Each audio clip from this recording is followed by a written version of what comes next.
You've been lied to. Lawyers expose the fake laws that people still swear are real. In the UK, people often claim that if an item is listed for sale in a shop, then the shop legally has to sell it to you at that price. This is not true at all, as the shop doesn't have to sell you anything at any price. Often, as a gesture of goodwill, shops will honor erroneous prices, but they're under absolutely no obligation to do so.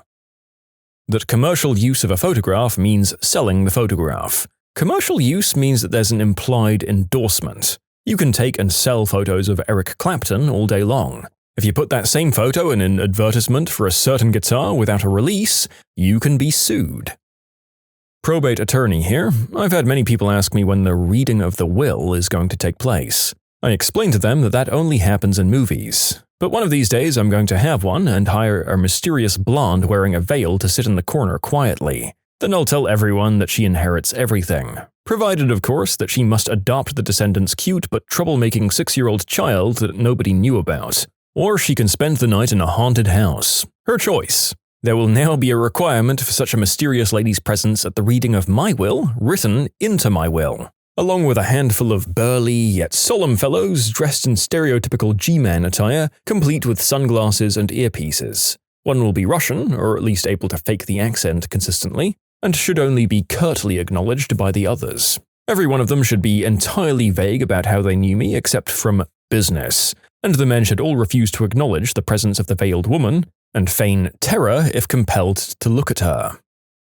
People think that it's illegal to be videotaped in a public space. I saw someone on Nextdoor complaining about my reasonable right to privacy in a public place, when someone was shaming 20 people standing together waiting for takeout.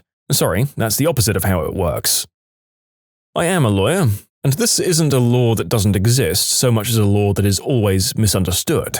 Typically, you can't just go get a restraining order against anybody. Most states have specific laws for who you can get restraining orders against, typically household members or former romantic interests. Usually it's only in domestic violence cases or for victims of crimes. You can't just get a restraining order and comically use it to keep someone 100 feet away. All of this applies in the United States, at least.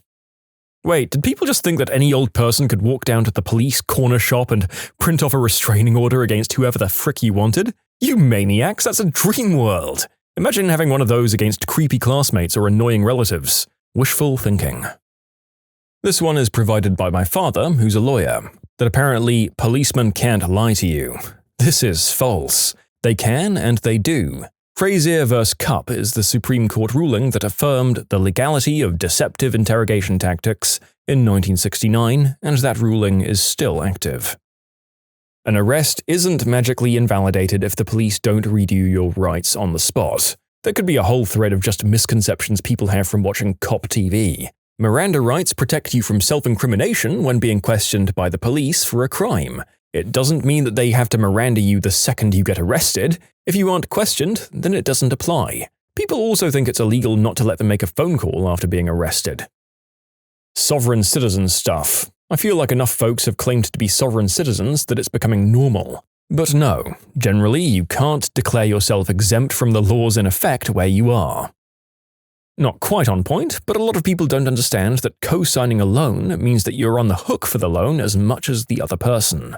Often the car or whatever they bought gets repoed, and then they're shocked that their wages are getting garnished. Co-signing isn't you saying that you think your friend is a cool dude who's good for it. You're saying you'll pay for it if they don't. And they want you on the hook because they think there's a good chance the main applicant is a deadbeat. Basically, don't co-sign crap for anybody. Circumstantial evidence. Often, pop culture portrayal of criminal law tries to draw a distinction between hard evidence, like blood at a scene or a weapon in the suspect's possession, from circumstantial evidence, such as what a witness heard or mismatched entries in a calendar that contradict an alibi. How often have you heard a TV suspect, when confronted with some facts, say, "Oh, that's all circumstantial, it's not enough to convict me"? The viewer is left with the impression that the facts presented don't matter and that the law weighs circumstantial evidence less. In reality, the law doesn't afford any more weight to one type of evidence than another. There isn't even a formal distinction in criminal rules between the two. There is an academic distinction. Hard evidence, also called direct, is based on direct observation, and doesn't require any explanation beyond the facts themselves. Circumstantial evidence requires some inference to arrive at the important fact to be proved. For example, a witness testifying that he saw the suspect shank the victim is direct evidence of the action of being knifed. But that witness could then testify that before the act, he heard the suspect demand that the victim hand over his wallet, and the victim refused. This is circumstantial evidence of motive. You can infer that the suspect then knifed the victim because he wanted the wallet and didn't get it when asked. Circumstantial evidence is often vital to establish certain criminal elements like motive that can't directly be observed. But there's no get-out-of-jail-free card just because the evidence is circumstantial. If your wife hears you plotting to kill her, and then sees your axe sharpening equipment in the attic, your neighbor finds your copy of How to Kill Your Wife and Get Away with It, and you write an email to your brother saying, "I'm going to do it tonight, that hoe overcooked my steak," you're probably going to jail for murder. It's irrelevant that you destroyed your axe, cleaned the basement perfectly, ensured no witnesses, and fed the body to pigs. Circumstantial evidence can be enough. In California, it's not illegal to discuss your wages with your coworkers, despite what your boss might say. My source? Well, I'm a lawyer in California. I assume it's the same in the other 49 states, but I don't want to speculate. As a former UK lawyer, I've lost count of the amount of people that always thought jaywalking was a crime. Unless it's a road that specifically states no pedestrians or a motorway, no such offence exists here. To clarify, I'm talking about it not being a crime in the UK. It may well be elsewhere, like Australia or the US or Germany or something. Even though many people think so, there has actually never been a Danish law allowing you to beat up a Swede with a stick if he should ever walk across the ice on Öresund during winter. But even though the law has never existed, it doesn't mean that it shouldn't. No Danish jury would convict you. There's an old law in the UK that you could shoot a Welshman with a crossbow in the city walls of York. My Welsh friends never seemed to want to go there with me and my oddly bulky crossbow-shaped case. Alright, update. Yep, apparently I got it wrong. It's a Scot in Chester with a longbow, but not on a Sunday. Both are old walled cities, and the Welsh are the object of ridicule in England. Not that we don't love them and their accent, and the fact that they have some amazing singers. This isn't exactly what you're asking for, but I think it's valuable for people to know. You don't need to wait 24 hours to report someone as missing. I mean, I'd hope not, since every cop drama I've ever watched says the first 48 hours are the most important. If someone has to wait 24 hours, they've lost 24 of that 48. A law that exists but is widely misunderstood is the concept of entrapment. If the police put a bait vehicle in a high-crime area, that is not entrapment. If the police are watching a bar known to overserve to see if there are impaired drivers at the end of the night, that is not entrapment. Entrapment only occurs when a government agent suggests committing a crime that you are not otherwise going to commit. The case that really sets the court precedent for this was wild. The US Postal Service began a sting operation to catch people for trying to buy the illegal sort of dirty movies and magazines in 1985. FBI agents were badgering this farmer to buy that filth for months, and finally he was like, "Sure, whatever." Wham, jail time. I believed it was cleared, but damn, was that dirty. It was determined that this constituted entrapment, and was something of a landmark case because they ruled in his favor. Hey, don't forget the case where the undercover cop befriended a mentally handicapped guy and eventually forced him to buy green herb for her, and then arrested him. My god, this is why quotas in any sort of law enforcement or domestic espionage is such a bad idea. A certain kind of person will create crime to make themselves look good. I mean, that second case is just pure evil. Fighting words is not a defense to battery. It just means that the government can prosecute face-to-face insults likely to lead to a breach of the peace. Not to say that provocation defenses don't exist, dependent on jurisdiction, but fighting words in the US refers to an exception to the First Amendment. In my country, some people believe that they can press charges against someone. You can't. You report a crime and the police decide if they're taking it further. It's not up to you whether charges are brought. You might want to press charges, but the police will drop the case anyway. Alternatively, you can refuse to press charges and the police can bring a case anyway. It's harder without the victim or witness cooperation, but they still can. You do have a right to civil cases, of course, but when people say press charges, they believe they can do this via the police. A real but widely misunderstood law is the Health Insurance Portability and Affordability Act, or HIPAA. People think it protects you from literally any discussion of your health issues by anyone at all. Nope, not even close. You can submit your own stories to be featured here on the channel. The story submission link is in the description below. Don't forget to subscribe to Am I the Genius? The one that's the most frustrating to me, even though it's not really a specific claim that a particular law exists and more a rule of evidence, is that's just hearsay. You have no evidence. It comes up all the time in all kinds of contexts. Even lawyers love using it when it suits them. Nothing but hearsay and speculation. Usually, what people mean when they say that is, don't believe them, they're lying. Which, fair enough, but that's not what hearsay actually means. Lots of evidence is just a person talking. That's what a witness is. That's why testimony exists. It's not evidence just because that person is talking. Hearsay just means that in most cases, you can't have a person say that person B said XYZ in order to prove that XYZ is actually true. Hearsay. Get it? A heard B say it. It just means that your witness can only talk about things that they actually know about. And, extremely importantly, it also doesn't count as hearsay when person B is actually the person on the other side of the case. Person A is totally allowed to say that person B told me, yes, I'll commit the crime on Tuesday, if person B is the defendant who's been accused of committing the crime on Tuesday. You don't get to complain it's hearsay if you're the one who supposedly said the thing that they heard.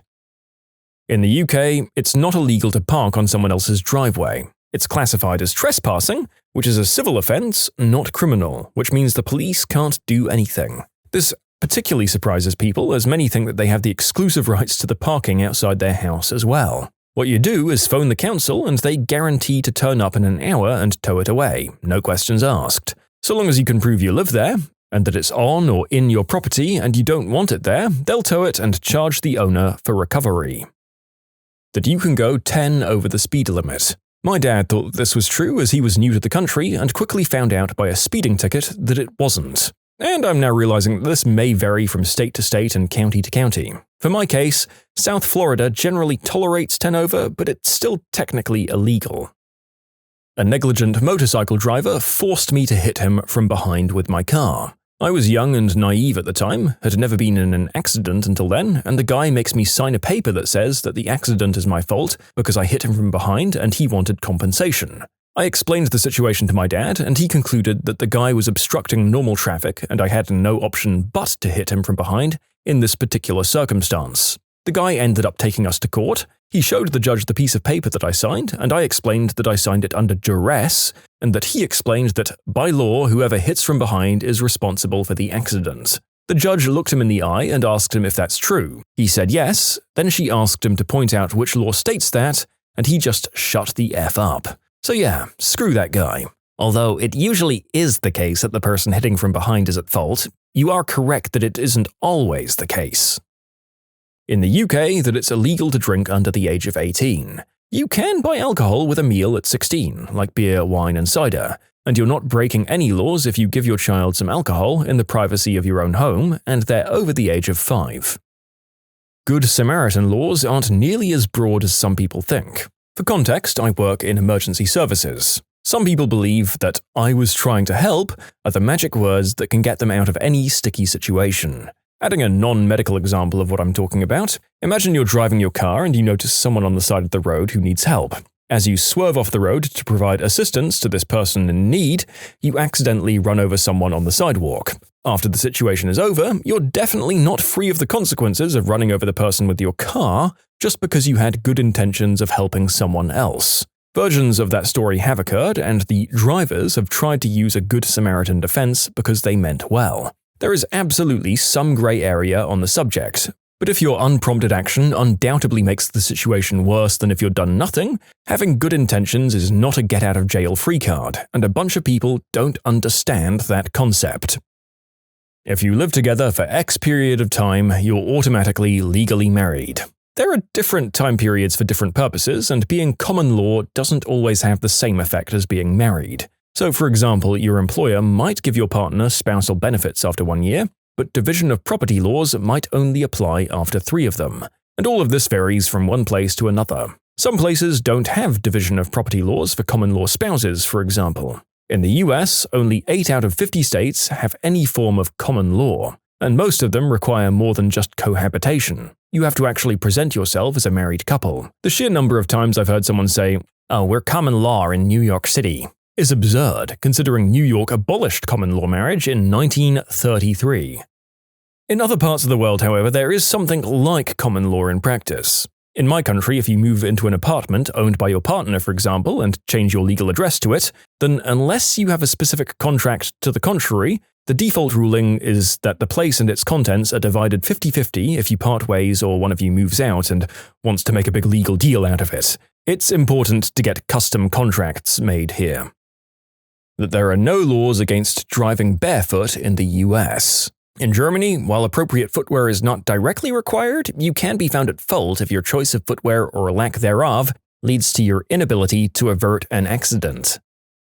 When people talk about freedom of speech in my country, that's from watching too many US movies. Even in the US, most people don't understand freedom of speech. All it really means is that the state can't prevent you from saying or publishing certain things, like speaking out against the government, controversial opinions and stuff. It has nothing to do with interactions between private citizens. Unless someone specifically is insisting on violence, I have absolutely no obligation to respect anyone's freedom of speech, since I'm not the state. Now, I'm no lawyer, but I don't feel like most of the villains in Scooby-Doo committed any actual crime.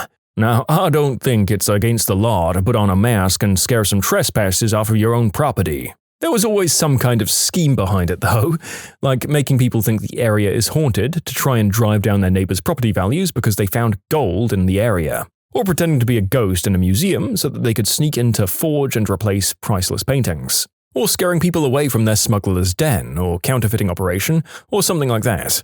Plus, every time Daphne gets kidnapped, that's another charge to slap on the case. US, ex-lawyer here. There's no law that requires the police to provide you with their name and badge number when asked. There might be internal policies, but that is not the law. There's also no law that requires the police to get a supervisor if demanded. Again, policy versus law. There's no law that allows you to question whether an order given by the police is lawful or not. A court has to decide if the order was lawful after the fact. But there are laws to punish you if you don't comply. In the UK, that it's illegal to drink under the age of 18. You can buy alcohol with a meal at 16, beer, wine and cider, and you're not breaking any laws if you give your child some alcohol in the privacy of your own home and they're over the age of 5. Driving with interior overhead car lights on is not illegal. Your parents told you that was illegal when you were a kid too, huh? It's federal law in the US that a plainclothes or undercover police officer has to identify themselves as law enforcement if asked. Nope, that's not the law, and they can tell you whatever the frick they want. That they cannot arrest a husband and wife for the same crime. Freedom of speech and censorship laws don't apply on social media. If your comments or posts get deleted by an administrator, it's not infringing on your rights. Have you been arrested for your statements? Have you been prosecuted for saying something? If the answer is no, then chill the F out. The legal limit for blood alcohol content in drunk driving. There is no such thing. The common refrain you hear, especially from media outlets that have no idea what the F they're talking about, is that there's a legal limit to the amount of booze you can safely have in your system and legally drive a car. No. Simply no, it doesn't exist. There is a statutorily established per se limit in every state. This means that if your driving in your BAC is over that limit, you are per se intoxicated and the state doesn't require any more evidence to convict you. But if you're under that limit, you can still be convicted of drunk driving or driving while intoxicated. The state just has to provide additional evidence to do so. So even though you've just had one or have a BAC under the legal limit, you can still get arrested and convicted of drunk driving, DWI, DUI or OUI, or whatever else your state calls it. In many countries, escaping from prison is not an offense, because the desire to be free is so inherent to humans that it needs to be respected. This is providing you don't commit another felony while escaping, like killing a guard. Wait, so if you escape, it's like, good job, pat on the back, be free? No, they of course will still try to catch you again, and you will still need to sit through the rest of your time, but you won't get extra time or be punished for the escape itself. How people believe that the polygraph tells the truth. The polygraph can't be used as evidence in court, therefore not science. It might as well be a Ouija board. I'm not a lawyer, but unfair firings are oftentimes not illegal. People often assume that if they were treated unfairly at work, like getting fired for something trivial, that somebody else got away with, that some kind of law has been broken, and that they have a strong case for suing. In most cases, this is just not true. There are only very few reasons for firing that get a company in trouble. Firing for race, color, national origin, religion, gender, age, or disability is illegal in all states. Firing for anything else varies from state to state. In many states, this means you can be fired for a medical condition, whether you're attracted to your own gender, tattoos, that stupid look on your face, or your weight, or just because they're not attracted to you.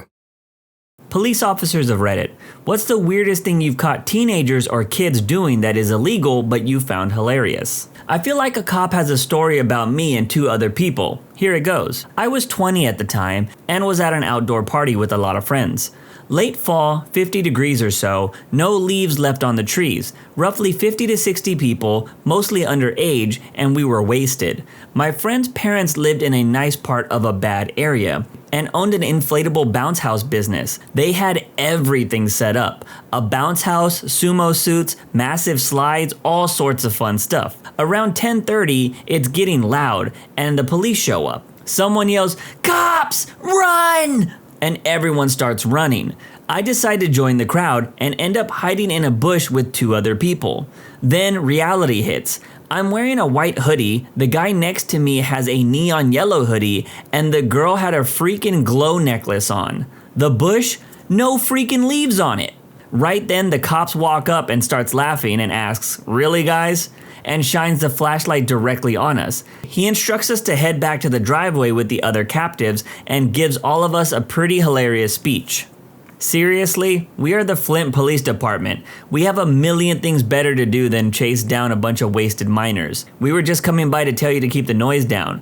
Now we were pouring out all of your drinks and calling your parents. Now we're even. I kinda had a similar experience once when I was young and foolish. A large group of underage kids were at a party one night, and then we decided to go grab some food. I was quite wasted and having difficulty walking on my own, so a couple of friends were holding me up. After a while, a couple of cop cars pulled into the street that we were walking down and all of my friends scrambled. One of the guys holding me up grabs my open bottle of booze out of my hand before running off. So I am left standing on my own in the middle of the street, very obviously wasted. And the cop comes up to me, asks if I had been drinking, and I tell him yes at a party. They ask me if I have any booze on me and tell them yes, I do in my backpack. The cop just says, "Thanks for being honest. We knew about your party, and it all seemed under control there, and you guys can drink at a private place, but you can't be drinking in public. You're gonna have to pour out that drink that you have in your backpack where I can see it. Then you need to go and find your buddy who took that open bottle off you and tell him that you owe him one, because you would be in serious trouble if we found you with that open bottle. Now have a good night, and don't get into any more trouble." Then he just walks back to the car with the other guys and drives off. Took me about 20 minutes to find my friends and tell them what happened. One of them just starts laughing out loud, saying that he was hiding in a bush nearby and watched the whole thing go down, and thought I was about to get super busted. I only ever went to one party where the cops showed up. It felt like a rite of passage to run away when they showed up. Wouldn't do that today though. Had a cop search my backpack once and found a couple of drinks and a box of pee-pee balloons. I was with my friends at the time, so he was like, "Why are there 3 drinks, a box of pee-pee balloons, and only 2 dudes?" I was speechless. "To be fair, officer, now there's 3. Raunchy music intensifies." My brother was a cop who worked nights in Minneapolis. One snowy night near the U of M campus, he noticed a car weaving, so he pulled them over thinking there would be booze involved. Nope, it was a car full of deaf people having an argument which included the driver. He just told the driver not to sign and drive. Dude, that for sure is a real thing, and it's scary stuff. I have hearing impaired friends that are horrible drivers, and of course they leave the dome light on in the car to be able to communicate at night, which doesn't help the cause. I mean, I understand it must be boring to drive and not be able to listen to music, but man, that's so scary when they're trying to sign with somebody in the back seat. I've taken a couple of sign language courses in my day, and I never thought about doing signs while driving. I can totally see how that could be really scary. Not a cop, but I do have a radio scanner. Dispatcher. Reports of a teenager riding a skateboard unclothed down Westway. Cop. Is the suspect carrying a suspicious package? Yes, sir. His package appears to be fluorescent green. I'd say that's pretty suspicious. My brother is a cop, and he told me that one time he got a call at 9:30 in the morning for a suspicious person sitting in their car in our neighborhood. My bro goes up to him and asks him what he's doing. Dude is waiting for his wife to leave for work so he can go back home to play WoW all day instead of go to his own job. My bro tells him to go wait somewhere else because he's freaking out the neighbors. To clarify a few things, the guy was parked in a different neighborhood than his own because he was hiding from his wife until she left the house. So nobody knew him, and it's obviously suspicious to be idling your car in front of some random house in a neighborhood while kids are going to school. It's not illegal, but he took the good advice to go wait somewhere else, preferably more public like a Walmart parking lot or something. Also, the dude was scared as hell that the cops were going to tell his wife that he was hiding from her because he wanted to go back home and play video games. My brother, of course, doesn't give two craps about that. He just wants the dude to go somewhere else so people would stop calling about it and causing him needless work. I'm not sure who's weirder here, the guy who's got nothing better to do than poorly hide from his wife so he can go play video games all day, or the neighbors who have nothing better to do than look out the window all day. Hey now, I will say, if you have ever had your car broken into or have had something stolen from your house, everyone becomes suspicious after that. So I can't hate on the neighborhood watch types too much, but they shouldn't be calling the cops. My friend had a bunch of prop arms and legs in his car, college. He and his other friend were trespassing in the Northfield tunnels, Google it, and then they get back to their car where a cop is waiting. He asks to see what's in the trunk, so they open it. He jumps back a sec and quickly realizes the arms and legs are fake and he hasn't caught some type of serial killer. Then he gives them a very stern, shut the hell up, look as he calls his partner from the car to come look at this, all shaky voiced, as he tells my friend and his friend to put their hands up, hella serious. The other cop comes over, looks in the trunk and freaks the freak out, screams and runs away back to the cop car. At which point the first cop busts out laughing and tells my friend, he was in Vietnam. And then he does the get out of here gesture and sends them on their way. So basically he used my friends to pull a super cruel practical joke on his partner. I had a friend who was a barber, so he always had those creepy mannequin heads in his car and all over his house. The kind that they use to practice cutting hair. Well, one night he was getting pulled over for a minor traffic violation. License and registration, I'm gonna ask you to get out of your car and put your hands behind your head. So he cuffs my buddy and sits him down on the curb and then searches the car. And he pulls a mannequin head out of the back seat and he's like, oh, thank God. Why do you have this in your car? My buddy explains that he's going to barber school and they practice on those things. So then he and the cop, both super stressed out at this point, sit on the curb and share a cigarette. We got a call about kids, probably 11 or 12 years old, jumping across backyards. They were looking for something to steal, I guess. We searched for them for about 15 minutes. Just as I was starting to get bored with it, I hear laughing coming from a drain pipe. It's about 4 feet tall. My mate and I decide to head in. About 30 meters down the tunnel, I can see this kid bent over on all fours, pants down around his ankles. His mate is bent over, sitting on his back while the first kid's exposing his rear end. There is a third kid kneeling next to the first kid's full moon holding a lighter. They were in the midst of doing Blue Angels, aka lighting farts in a dark tunnel. I had no freaking clue what to say. We told them to come out of the drain with us. I advised them not to tell any of their friends what they were doing in that tunnel because they would probably get the wrong reputation. And I ended up driving them within a block of one of the kids' houses so the parents didn't see that they got caught. Come out with your pants up! I was a cop in the Air Force. We had just gone into a higher threat level, and around 11 at night, I saw 3 people in an empty dark field near some power lines with shovels and a garden hoe. My partner and I decided to stop them and see what was going on, because it didn't look like civil engineering or anyone that should be out there around that hour. So we go up and see that they're about 14 or 15 years old and they're all sweating and out of breath. We ask them what they're digging for and they all say that they weren't digging, which after looking around we didn't see any dug up dirt. So my partner asked what they're doing and they hesitantly answer that they were LARPing. One of their dads shows up and scolds them, telling them how shady they look, apologizing to us, and we send them all back to the dad's house, which was about 100 yards away. I hold back my laughter until I get back to the car, where I have to explain to my partner what LARPing is and why I'm laughing. Imagine your LARPing skills being so good that the cops get called on you.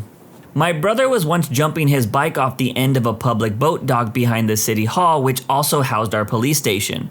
They had it tethered so it wouldn't get lost on the bottom. A cop came out and watched for a while and said, "I'm fairly certain something about that is illegal, but I can't figure out what it is, and that looks like fun, so be safe," and walked back inside. There weren't a lot of local kids, but they all knew that we had no issue if they wanted to stop by and do some jumps, as long as they reeled the bike in and cleared the mud off afterwards. One day a bunch of us were taking turns doing jumps and basically just messing around at the lake, when this cottage kid from down the road rides up on his brand new, very expensively tricked out BMX bike. He parks up on the road a few hundred feet away from us watching, then sees his chance and just freaking hurdles his way down the ramp.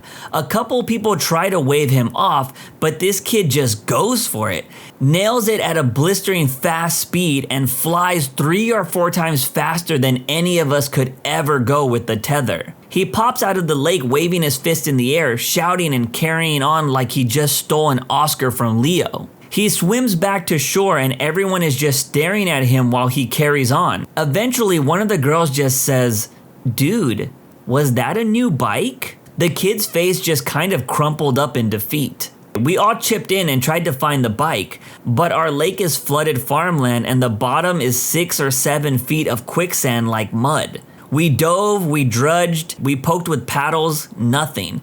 Kid got in so much trouble. I don't think his parents ever bought him another bike. My friend and I were skateboarding around in front of a coffee shop. Big scary security guard came over, grabbed a skateboard, rode it around the parking lot, did an ollie and a kickflip and then gave it back and left. We're talking 350 pounds, probably 35 to 40-year-old man. Our jaws were on the floor. It's always nice to hear cool cop stories instead of the awful ones you hear on the news nowadays. A few years ago, a friend and I were walking home through a residential estate, wasted after a night out. About halfway home, a police car pulls up next to us and says that they need to talk to us. They said that the CCTV in the area had observed us entering several front gardens. Since we were wasted, we tried to explain that we had been going into people's gardens and swapping around flower pots, hanging baskets and garden ornaments with their next door neighbors. One of the cops was laughing a lot and the other seemed really confused. Luckily, they got another call and just let us carry on our way.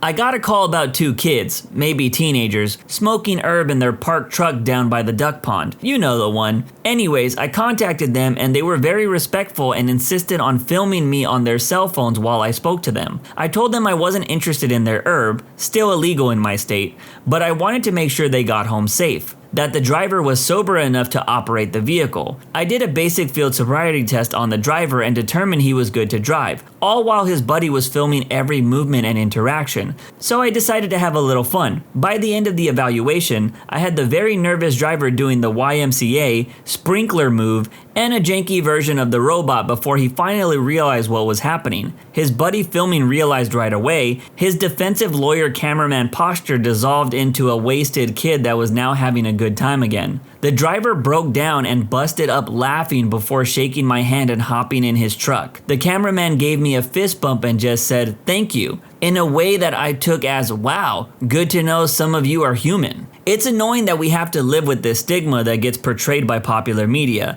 and quite frankly, some of us deserve it, but it's still nice to know when you get through to someone. I mean, really alter their perception and break down a barrier put up by others. Cops are here to make sure people don't hurt one another. That's it. If you're going to hurt someone else, even if it's just a strong possibility, I'm your worst enemy. But if you're just swaying from societal norms that change like the weather and being yourself, have at it, man. You only live once. Okay, time to get off my soapbox. I didn't catch them, but when I arrived at my first station after graduating from the academy, I was talking to some of the guys who had been there a while. I asked if they knew my cousin, who lived in the patrol area. Turns out they did. They had a call a few years back of some kids driving around, pulling up next to cars at traffic lights and waving a huge pleasure stick at the drivers, laughing hysterically then driving off. They were pulled over, brought down to the station, and parents were notified. There was one old-timer who was a bit of a jerk, telling me that my cousin was a pervert, as were his friends.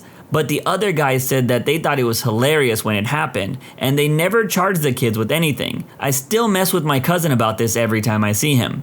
I'm pretty sure the Second Amendment protects the rights to pleasure sticks. When I was a teen living in the Phoenix area, we would fill up the back of a pickup with shaved ice from behind the ice rink and then build snowmen in people's yards. We would do it at night before ringing the doorbell and driving away. One time, a neighbor called the cops after hearing a couple of teens sneaking around outside. The cop came by and found out what we were doing. Instead of getting after us, he told us to follow him somewhere. We ended up making a snowman in his own front yard. He rang the doorbell and hid around the corner while his wife and their kids came outside. There are some good cops out there. Not all of them are like the ones you see shooting people without cause. Not a cop, but I was a soldier in the Army National Guard after 9/11. This informs the rest of my story. We were tasked with securing our armories immediately after 9/11 in case anyone decided to attack a soft target. This involves 24/7 armed security by soldiers with M16s in camouflage and body armor. This was immediately after the attacks, and for those who weren't old enough to remember it, stuff was weird at that time. Well, me and several fellow soldiers were guarding our couple-acre compound in the middle of a small city. Adjacent to this compound was a park with baseball fields that teenagers would go to, hook up, and party. Well, a blacked-out car pulled down the road one night and my buddy was conducting a roving patrol that night, complete with night vision goggles. Well, they weren't in our compound, but they were pretty suspicious, so we called local law enforcement. By this time, I had met my fellow soldier out back to keep an eye on them. 4 cop cars come screaming down this entrance and draw their weapons. These kids were terrified. When they found out the cops were called, they asked who called. The cops shined their lights over at us, and there stood 3 soldiers in camouflage with helmets, tactical vests, night vision goggles, and M16 staring back at them. We never saw that car again. I can only imagine the stories that they tell their friends. They were released, and as far as I know, no charges were brought against them. I'm pretty sure when those kids talk about that story, they end up saying, "It was just like COD, bro." One of my friends from a couple of semesters ago was a cop a few cities over. He was a cool guy and we worked on our first class presentation together. Anyways, I'm sitting in my car before our class at 7 p.m. and I decided I'm going to smoke before class. This class was required, but almost insultingly easy. I usually walk around the parking lot with my J, but security guards were doing their rounds. And while they have a reputation of being pretty laid back, I didn't want to take a chance. So I'm in my car lighting up and casually reading my textbook. It's getting kinda smoky in my car, so I look around and then I crack a window to let the smoke out. Then when I saw security was gone, I rolled the window all the way down, ashed my J, and put it back in my mouth and got back to reading. Then out of the corner of my left eye, I see a cop car coming my way. It passed behind me and I didn't think anything of it because at this point I was already zoned out. When I realized that the J was still in my mouth, I got one of those sharp pains of terror that starts in your chest and shoots all the way up to your head. And your wasted brain is like, "Freak, we're freaked up, man." I started looking around for the cop car and I didn't see it. Then I looked out my passenger window and was like, "Man, thank God my windows are tinted." It was at this moment that I noticed my driver's side window wasn't as dark as it usually is. My brain is thinking, maybe it has to do with the placement of the light? Maybe it's because I'm closer to it? Is it because oh freak, it's because I left it open? After that realization, I saw headlights again and I just knew it was the cop car. Sure enough, the berries come on and over the speaker I hear, "Show me your hands." I do as he says and I show him my hands. "Open the door from the outside and step outside of the vehicle." So I do just that. "Hands, hands, I want to see them." Oh Christ almighty, they think I'm a dealer or something, and I can't even explain myself. I'm so freaking zoned out right now. "Put your hands on the roof of the vehicle and take 1 step back." Crap, I can do this. "Don't move those goddamn hands." Oh man, oh man, oh man. "Now twerk." What? "Twerk." Wait, did he just tell me to twerk? What the freak? I turn around and look at the cop car and then I just hear, "Twerk, twerk, twerk, hands on the car and twerk, twerk, twerk." At this point, I'm not sure what to do or think. The officer gets out of his car and it's the dude from my class. He said he saw me smoking up in my car and wanted to mess with me. I don't know how to explain what it felt like going to class after that. Hey now, I think it's fair game for cops to mess with you if they catch you doing something illegal. I think getting embarrassed is better than getting arrested. I rolled up on a group of kids trespassing on a patch of land at night. They didn't know they were technically breaking the law because there was no signage when they came in. I planned to tell them that they needed to leave, but one of them took me aside and told me that they were taking an out-of-town friend on a snipe hunt as a much-deserved act of revenge. I couldn't resist and I joined in. Winks and nods were exchanged. I called my shift on a radio back channel, and the snipe hunter was called front and center. I informed him that the snipe is an endangered species, and that the act of hunting one was a felony punishable by 10 years in prison and a $10,000 fine. All of his conspirators denied snipe hunting, saying that they were just stargazing and didn't know the guy that was doing the hunting. He was just standing there, wide-eyed, and literally holding a bag of snipe stick in his other hand. He stuttered and stammered an excuse, and insisted the conspirators were lying. About that time, 3 more cruisers appeared, lights and all, as if choreographed. We all stepped aside and the sheriff himself made an entrance and assessed the whole situation. Dead silence. After he made the inquiries, we all busted out laughing. The whole otherwise very slow night was captured in a group photo, complete with the victim, his friends, my shift, and the sheriff. Man, this must have been hilarious. I wish I met some cops like that when I was younger. The only one I met threatened to take my friend to jail because he had a license plate on his bike that we found in a ditch. Then the cop banned all of us from skating on one of the largest streets in my city, when we didn't really do anything. It's interactions like that that make some people dislike cops, in my opinion. Middle school teachers, what is the cringiest thing you've seen a student do? Director of Technology here. I don't really have much to do with the kids at the school I work at, but I definitely have a cringy moment. Called down to the middle school from my office to debug a problem for a teacher. The classrooms in this building all have 2 doors. One door opens into the building hallways, the other opens to the outside. My office is across a field from the middle school, so I decide to just cut across the field and enter the side door to the classroom instead of going all the way around the field and entering the classroom from the hallway. Bear in mind that these outside doors are almost never used by anyone except for an occasional fire drill. I open the door and step in to see a room full of students facing away from me and towards their teacher. The student closest to me scrambles to click X on her browser, but not before I see full-on, hardcore yaoi hentai. Did I mention I work at a Christian private school? She turns bright red, and with visibly trembling hands, she closes her laptop lid. I burst out laughing, which interrupted the class. The teacher looks to me in questioning confusion, and the students stare in silence. I casually walked over her and said, loudly enough for the classroom to hear, "Let's not look at memes and Facebook jokes at school, guys." Her flush-red face, contorted with fear, suddenly relaxed. Her trembling hands stilled. I laughed again and went and debugged the wireless access point issue I was called down for. No point getting her expelled over hormonal changes and curiosity. Valentine's Day, and a boy brings a girl a dozen roses. They were both in my homeroom, so I watched this all go down right in front of me. I had literally never seen these two have a conversation before either. Girl didn't know what to do with roses at 7 a.m., so she threw the roses in the trash can literally 20 seconds after it happened and went on her merry way. The boy never found out. We had this one kid in our 8th grade class stick his entire hand in a cake that was being passed around for a party, grab a chunk, and started eating it like a Neanderthal. It was chocolate and his face was covered. When he finished his chunk of cake with everyone looking in disgust, he then proceeded to lick every finger. It was torture watching. He also ended up being the kid that threatened to blow up the school at the end of the year. Oh my god. I had a kid carve his own name in his desk, but he couldn't figure out how we caught him. Strange, isn't it? Around the 8th grade dance season, they call it prom, there was a whole lot of cringiness roaming the halls. One popular tactic among the boys was explained to me. We ask the girl to prom, and then we run away so she can't say no. I caught the student on Google search attempting to look me up. He spelled my name wrong, and my name is very common, so I wasn't worried. I sent him home since it was an after-school homework club, and then went through the rest of the history, which included boobs, naked women, Megan Fox nudes, and Megan Fox panties. One of the other students in the class kinda picked up on what was happening and mentioned that he has also been kicked out of the public library for similar reasons.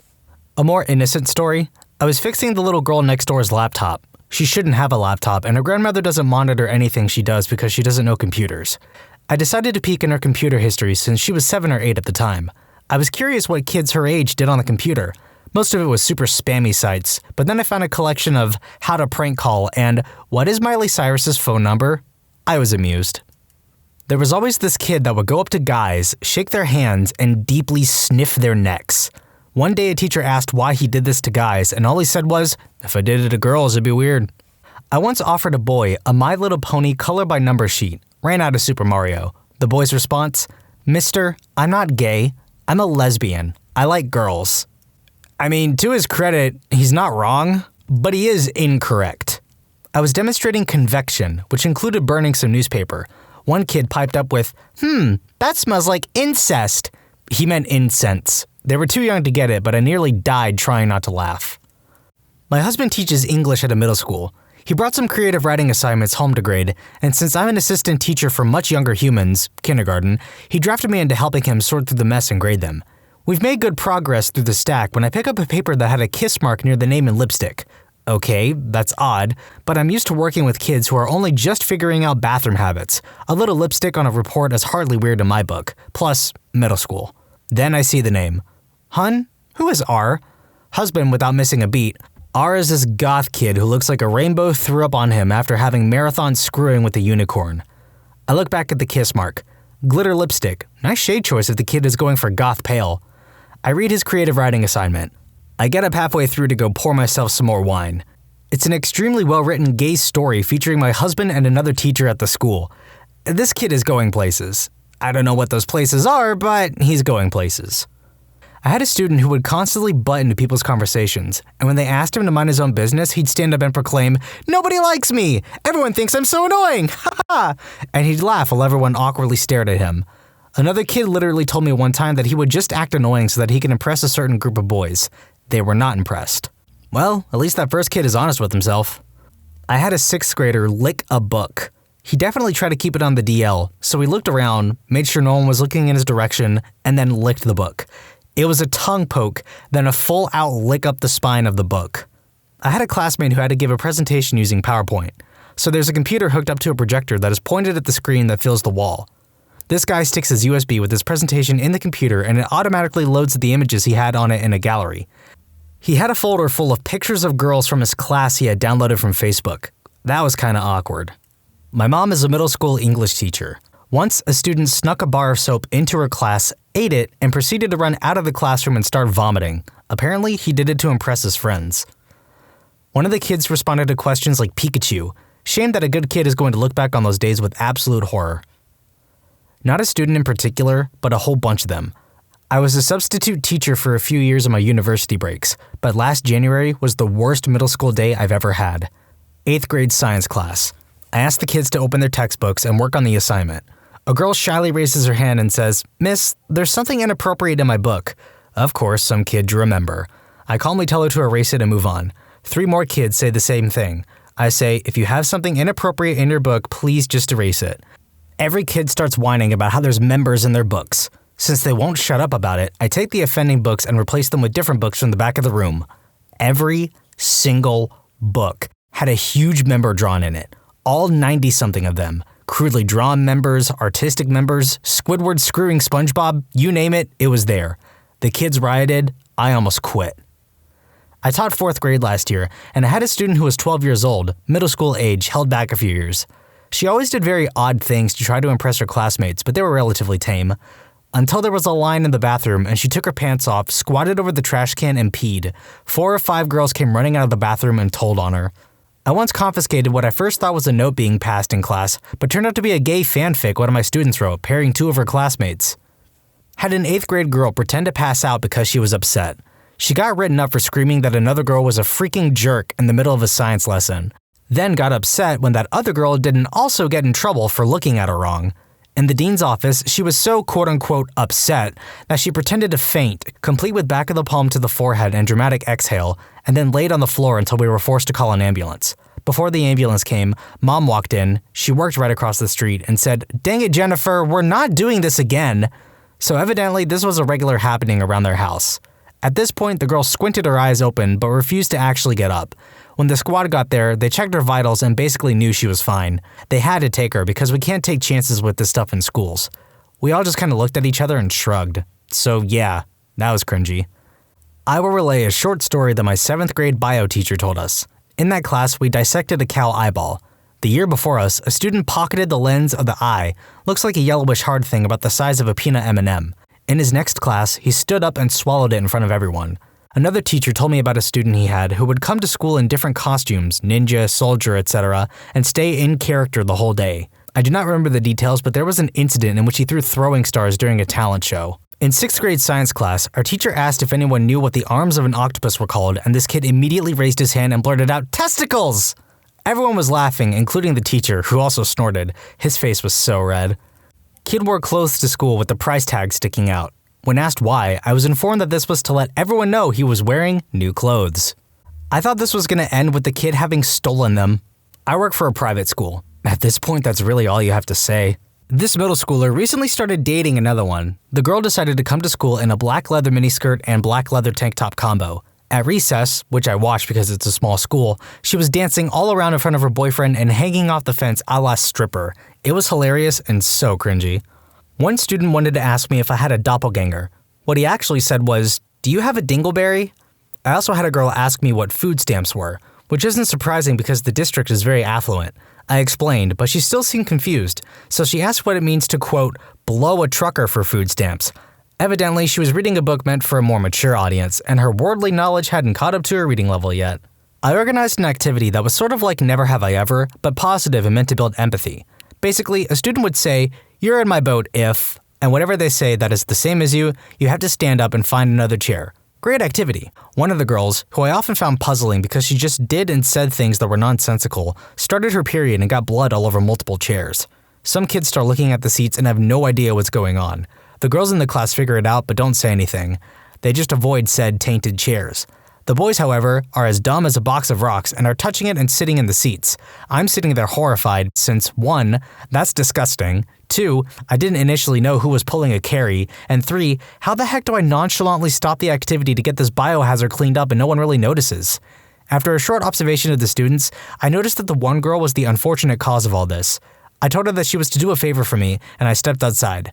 I asked her if she knew that she started her period, and she said yes. I sent her to the office and then went back in the room for damage control. I honestly don't know how I concocted a magical excuse, but I told all the kids that we were invited to go to the library for silent reading time, but had to go now because all the good squishy seats would be taken if they didn't hustle. They believed me and I sent them down there. A few girls stayed behind that figured out what happened, and I told them I knew and sent them as well. I finally got on the phone and informed the unfortunate janitor about the bloodbath in my room. This student spent an entire semester speaking in a Russian accent for an experiment. No one questioned him. First day back from winter break, he is back to talking normal. We were all incredibly confused, and his parents ended up going to the superintendent about our school allowing bullying. I teach history and let my students do a PowerPoint presentation on the history of anything. Some kid did the history of furries. He came to class wearing his fursuit. Honestly, kids got guts. I respect him for that. I teach 8th grade. The student had talked to me previously in private about how the girl he liked was in my class the same period he was. He said that they had almost dated when they were both at their previous school before transferring to the one where I teach. On top of that, all the other students were aware that he had a major crush on this girl. So one day, he finished his classwork early and apparently he just couldn't take the hormones raging inside of him anymore. He blurts out, loud enough for everyone in class to hear, "Look, girl's name, are you gonna date me or what?" I pretend to work through this while cringing so hard on the inside. I see every other student in the room work through this, from shock to laughter to pure amazement and curiosity as to both why he would choose this moment and what on earth her response would be. The girl very politely said, "I'm just not looking for a relationship right now. Thanks for asking, though." Had a kid who legitimately believed he was a Sith, like from Star Wars. His helicopter mom would come flying down to the school crying religious discrimination if you told him otherwise. He would relax his throat and talk in a deep voice and say it was his real voice, but he disguised his voice to not scare his human brethren. On free dress days, he'd wear an all-denim outfit with high waters and denim vest over a denim shirt. I had him for science, so he blurted out things about alchemy from an anime he was into whenever we were working with the periodic table. He also had a girlfriend who lived in Mexico who was also his cousin. Humankind cannot gain anything without first giving something in return. To obtain, something of equal value must be lost. That is alchemy's first law of equivalent exchange. Not a teacher, but in 7th grade biology we dissected rats, and the teacher warned that they might be juicy from preservatives. So I grabbed my dead rat, turned it over in the air, and shouted, "You gotta squeeze the pudding out of it!" My lab mate fainted as brown juices poured onto the table. I am now an adult biologist who does not do quite the same stuff. Scratch their butt with a ruler inside their pants and then put the ruler back into the container of rulers. Not a teacher, but I interned with one recently. Apart from the kid who insisted on being called Frisk, Undertale I guess, but the craze had died down so it was just weird. There was one girl who wore a cat ear headband. Kinda cute since they were the metal silhouette type that kids wear, but she paired it with a freaking cattail. a big black and white furry cattail. Not a teacher, but when I was in school, those track pants with snaps down the side were popular. The boys would try to yank the pants off each other during class changes, and they all wore basketball shorts underneath. One day, some guy thought it would be funny to rip off a girl's track pants. However, she didn't have shorts on.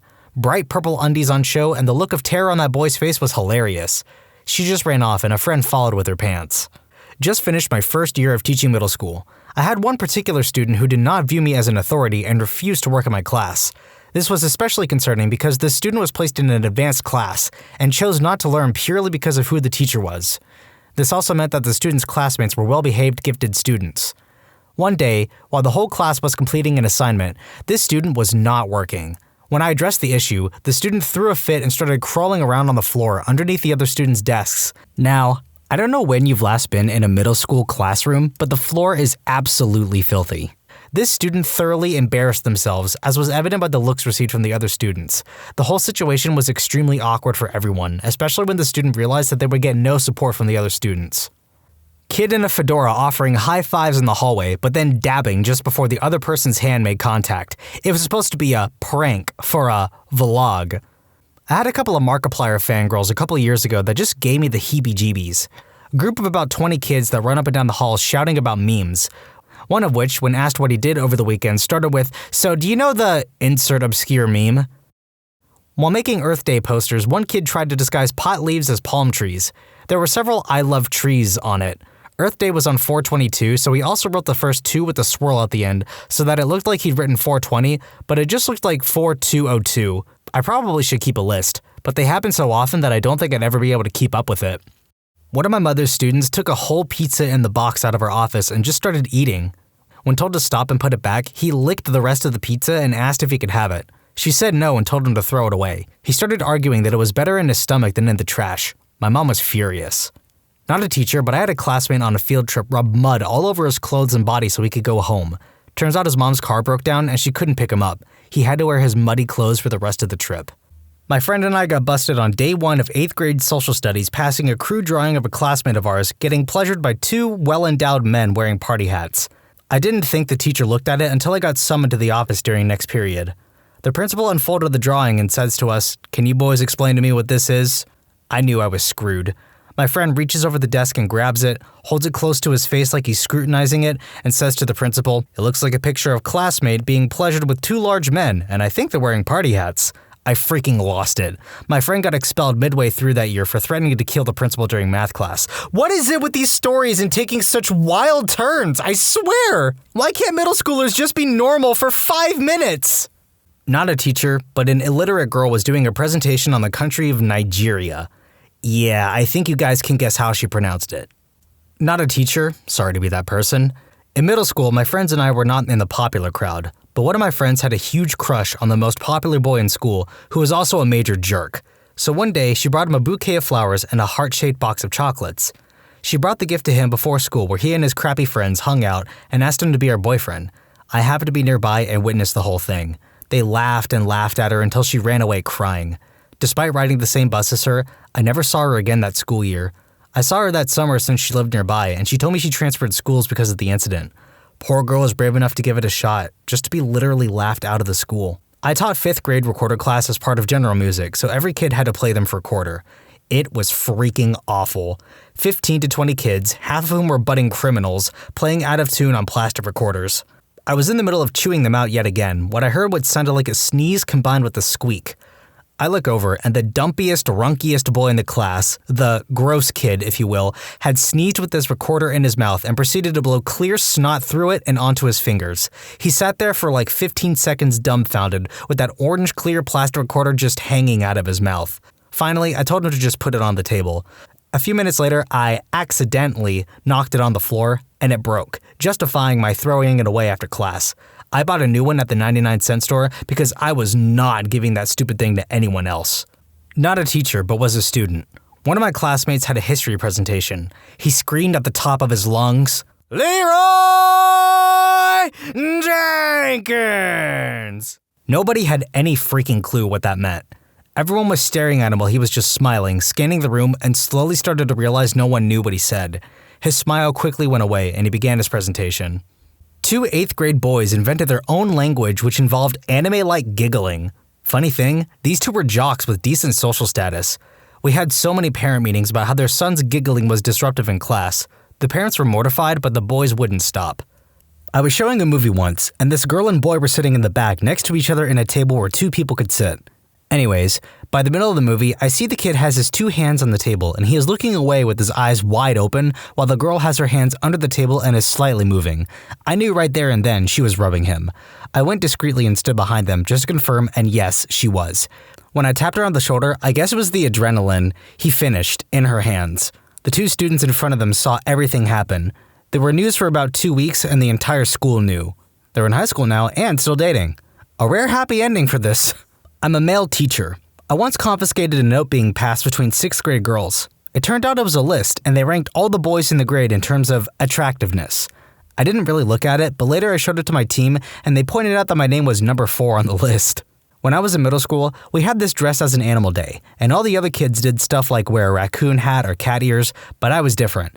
I decided to go in a skin-tight How to Tame Your Dragon costume, and the worst part about it was that the yearbook committee dedicated an entire freaking page to me in that crappy costume. I was a volunteer lifeguard at a middle school gym for part of the year. This school also has a swimming month in the gym classes, where students must wear bathing suits bought or ordered via financial aid at the uniform store. There was a highly overweight girl in one of the classes, and she didn't seem to be aware of the standard issue bathing suits. The gym teacher sent home reminders the week before, but I guess she forgot.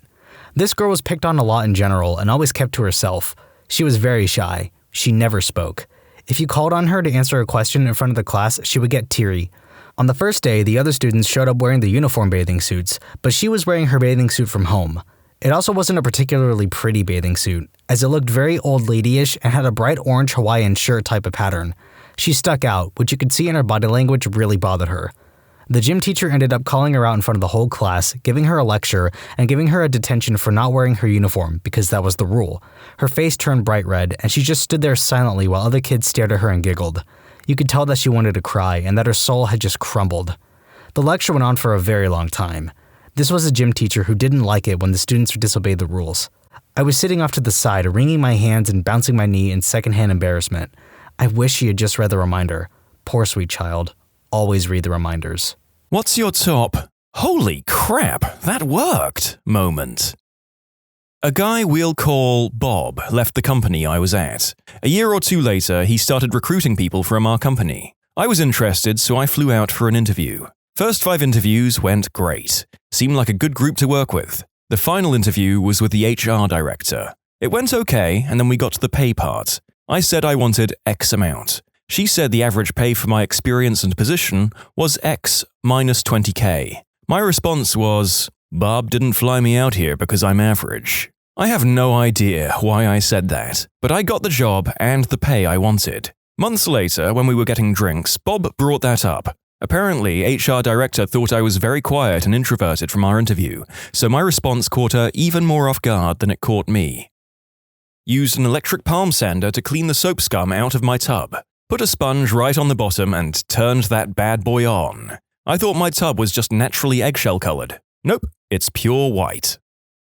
I once got fired from a job at the grocery store. I really needed money though, and no other place was hiring. So a week later, I just showed up and started doing my job as usual. No one said anything, and I got my pay at the end of the week like normal, and I stayed at that job until I quit a year later. A very confused patient was fighting me when I was trying to give him IV antibiotics. "You're gonna kill me! What's my family gonna do if you kill me?" He wailed while pointing at his adult son. "If I kill you, they can sue me and the hospital and be rich," I said. The man just kind of made an, "Oh yeah," kind of mumble and let me hook him up to the IV. His son was trying so hard not to laugh. I had a test coming up and needless to say, I didn't want to take it. So 9-year-old me decides to jump out of a tree and fake being hurt. I didn't go to school for the next 2 days. I realize now that I could have just said I fell out of the tree. I didn't actually have to do it. My first edition PS3 stopped working in 2011. It would turn on, but it would never read a disc. About 6 months ago, I randomly found a video on YouTube with like 120 views that was basically a 12-year-old kid showing that if you lift the PS3 vertically when loading a disc, it'll start to read. I tried it and boom, that trick worked.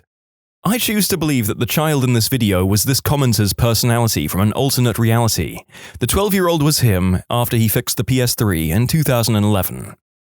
To get out of an after-hours work event, I came up with the quickest thing I could think of and told my boss that my iguana was sick and I had to get to the pet store to pick up his medication before they closed. I don't have an iguana. The next day, I changed my desktop background to a photo of someone else's iguana. People kept asking me for weeks how my iguana was doing. Had the infamous red rings of death for an old Xbox 360 at one point. Called up a buddy. He told me to turn it off, hold it about 1.5 feet above the floor, and just drop it. I figured that I couldn't make it much worse, so I dropped it. Worked perfectly ever since. My first vehicle was a 1985 Dodge Ram that had about 300,000 miles on it. Needless to say, it wasn't exactly reliable. Anyway, my friend and I had tickets to go see a concert in a city that was about 3 hours away. We made it there just fine and had a blast at the concert. We couldn't afford to stay overnight, so we started on the long journey home. If all went well, we could get home around 3 a.m. There was one stretch of highway where there was 60-ish miles between towns. It's pretty much the worst place to break down on that journey. There were big signs warning travelers to fill up with gas before leaving town, but I had half a tank. My truck sputtered out and died almost halfway between the two towns. It sure sounded like I ran out of gas, but the gauge still showed half a tank. All had not gone well. So there we were, 1:45 a.m., stuck on the side of the highway in Texas, 30 miles from the nearest towns, no moonlight, and this was before teenagers had cell phones. We were screwed. After a bit of poking around with a flashlight, we discovered that we did have fuel, but the fuel pump had died. We decided to sleep in the truck and mess with it in the morning. The fuel pump was inside the engine instead of in the fuel tank, like a modern vehicle. It was powered by the engine instead of an electric motor. Essentially, the fuel pump would constantly pump gasoline when the engine was running, and gas would always be available for the carburetor float valve. The extra pumped gas would just go back into the gas tank. I was just drifting off to sleep when I got an idea. I worked for almost an hour in the pitch dark. I used the same extra hose from an agricultural fertilizer, a drink straw, screw clamps, and duct tape to rig the windshield fluid pump to pump fuel from the fuel line into the carburetor float line. I got in my truck, hit the windshield fluid lever, and the truck started right up. It took a bit of trial and error, but I was able to get the timing down where I knew how often to hit the lever to keep the truck running. We made it back home just after 4:30 a.m. My dad wasn't immediately amused with my handiwork, but he told all of his friends how clever his son was, so I guess it passed the dad test. Please tell me that you didn't keep that same pump in place after you got home. I'm willing to bet a device designed to squirt water isn't going to hold up for long against a more corrosive substance like petrol. Halloween party during college, and everyone is starting to pass out except this very inebriated girl who just won't shut up about wanting someone to turn off the light. I pulled the sleeping bag over her face and said, "Click." She said, "Thank you," and went to sleep. My friend and I looked at each other amazed that it actually worked. Had a laptop slide backward off my lap, hit the floor, and stop working. Showed me an error screen and wouldn't start back up. Decided to turn it over and drop it from the same height onto its opposite side. Why not? It's already broken, right? And it started working again. Have you tried dropping it off and on again?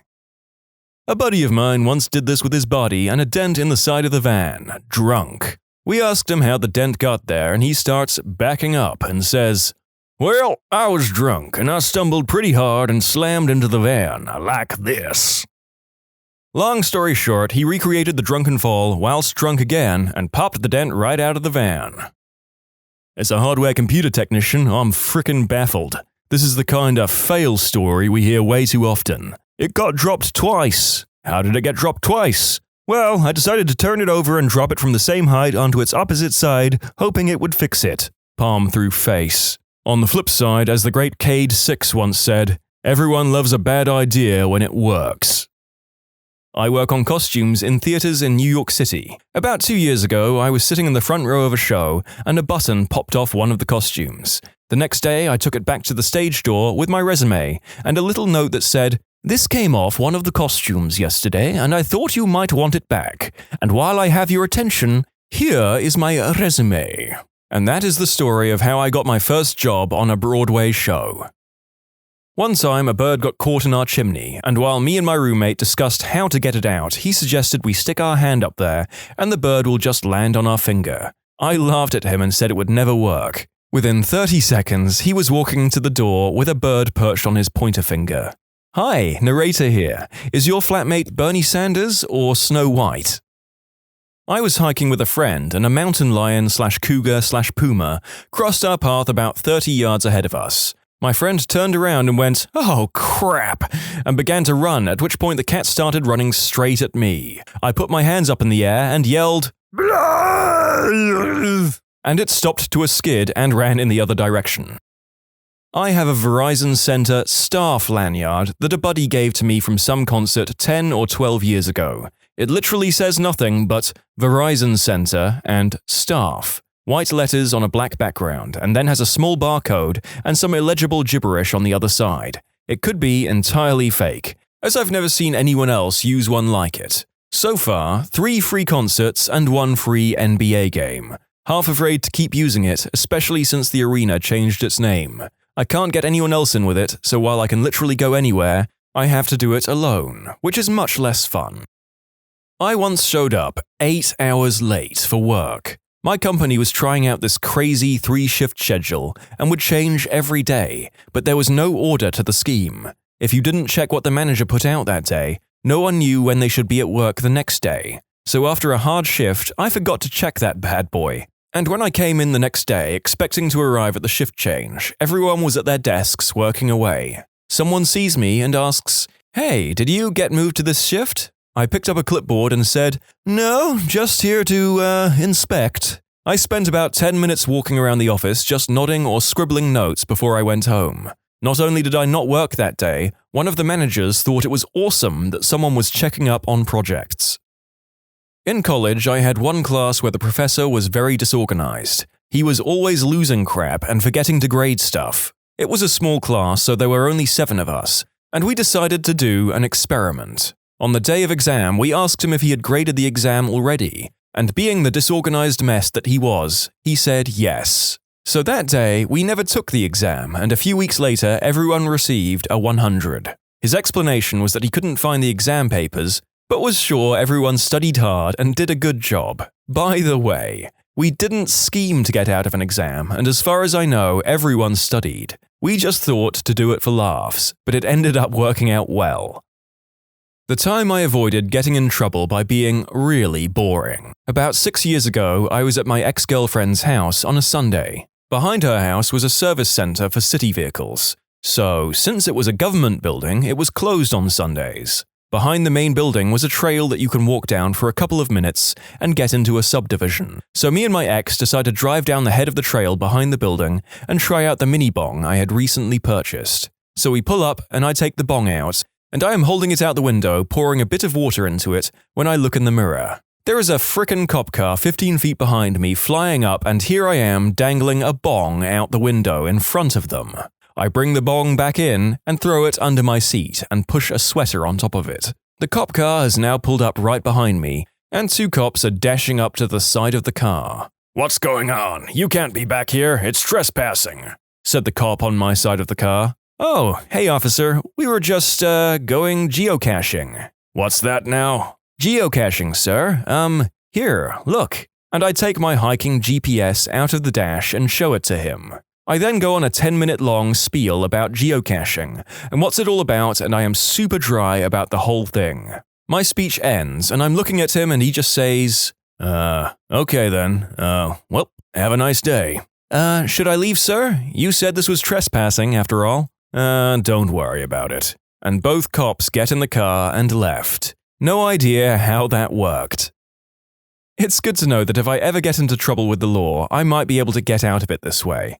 I'll just describe my editing process for this job.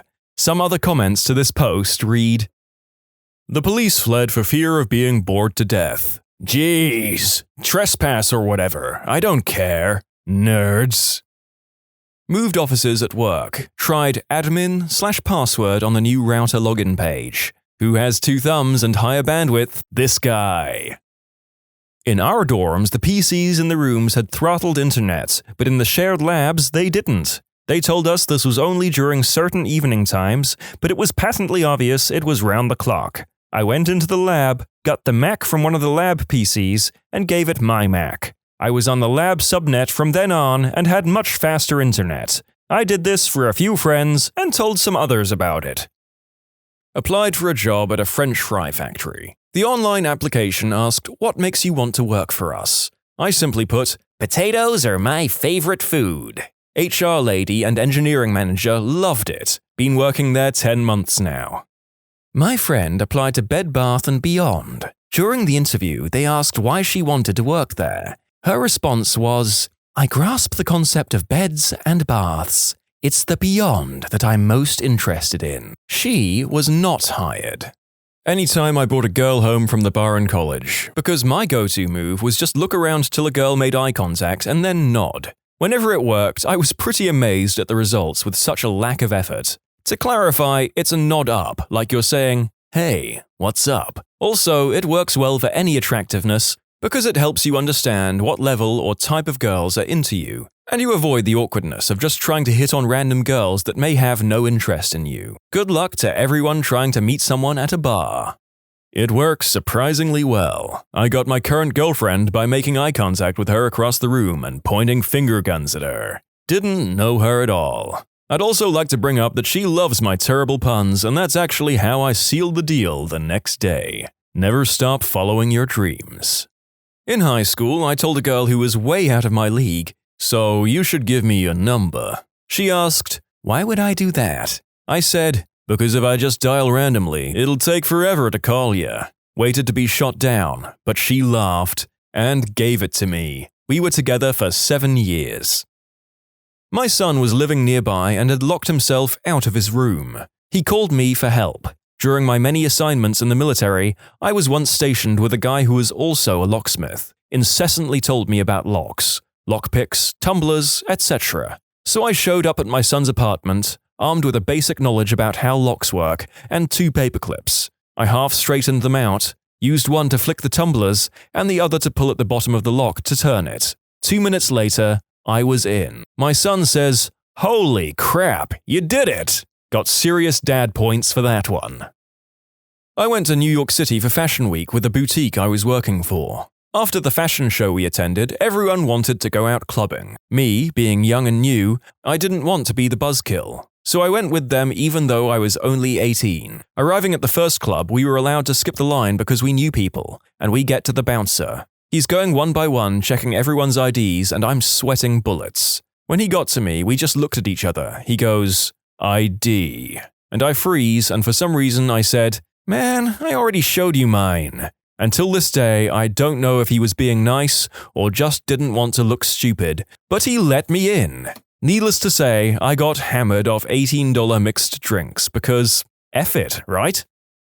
For about 10 years, I had a wart on the bottom of my foot. A really big, ugly, better not date a dude with a foot obsession kind of wart that was probably about 1.5 centimeters across. I'd tried pretty much everything to get rid of it, short of going for what I was told was the painful cryosurgery to get rid of it. When I'd eventually had enough of having a blob the size of a Volkswagen Beetle on my foot, I decided to book an appointment with my doctor to have it removed surgically. Then I read about duct tape occlusion therapy. The basic idea is you put a patch of duct tape, stick it over a wart, and wait. If the tape falls off, you put another piece on and, well, that's pretty much it. Bollocks, I thought.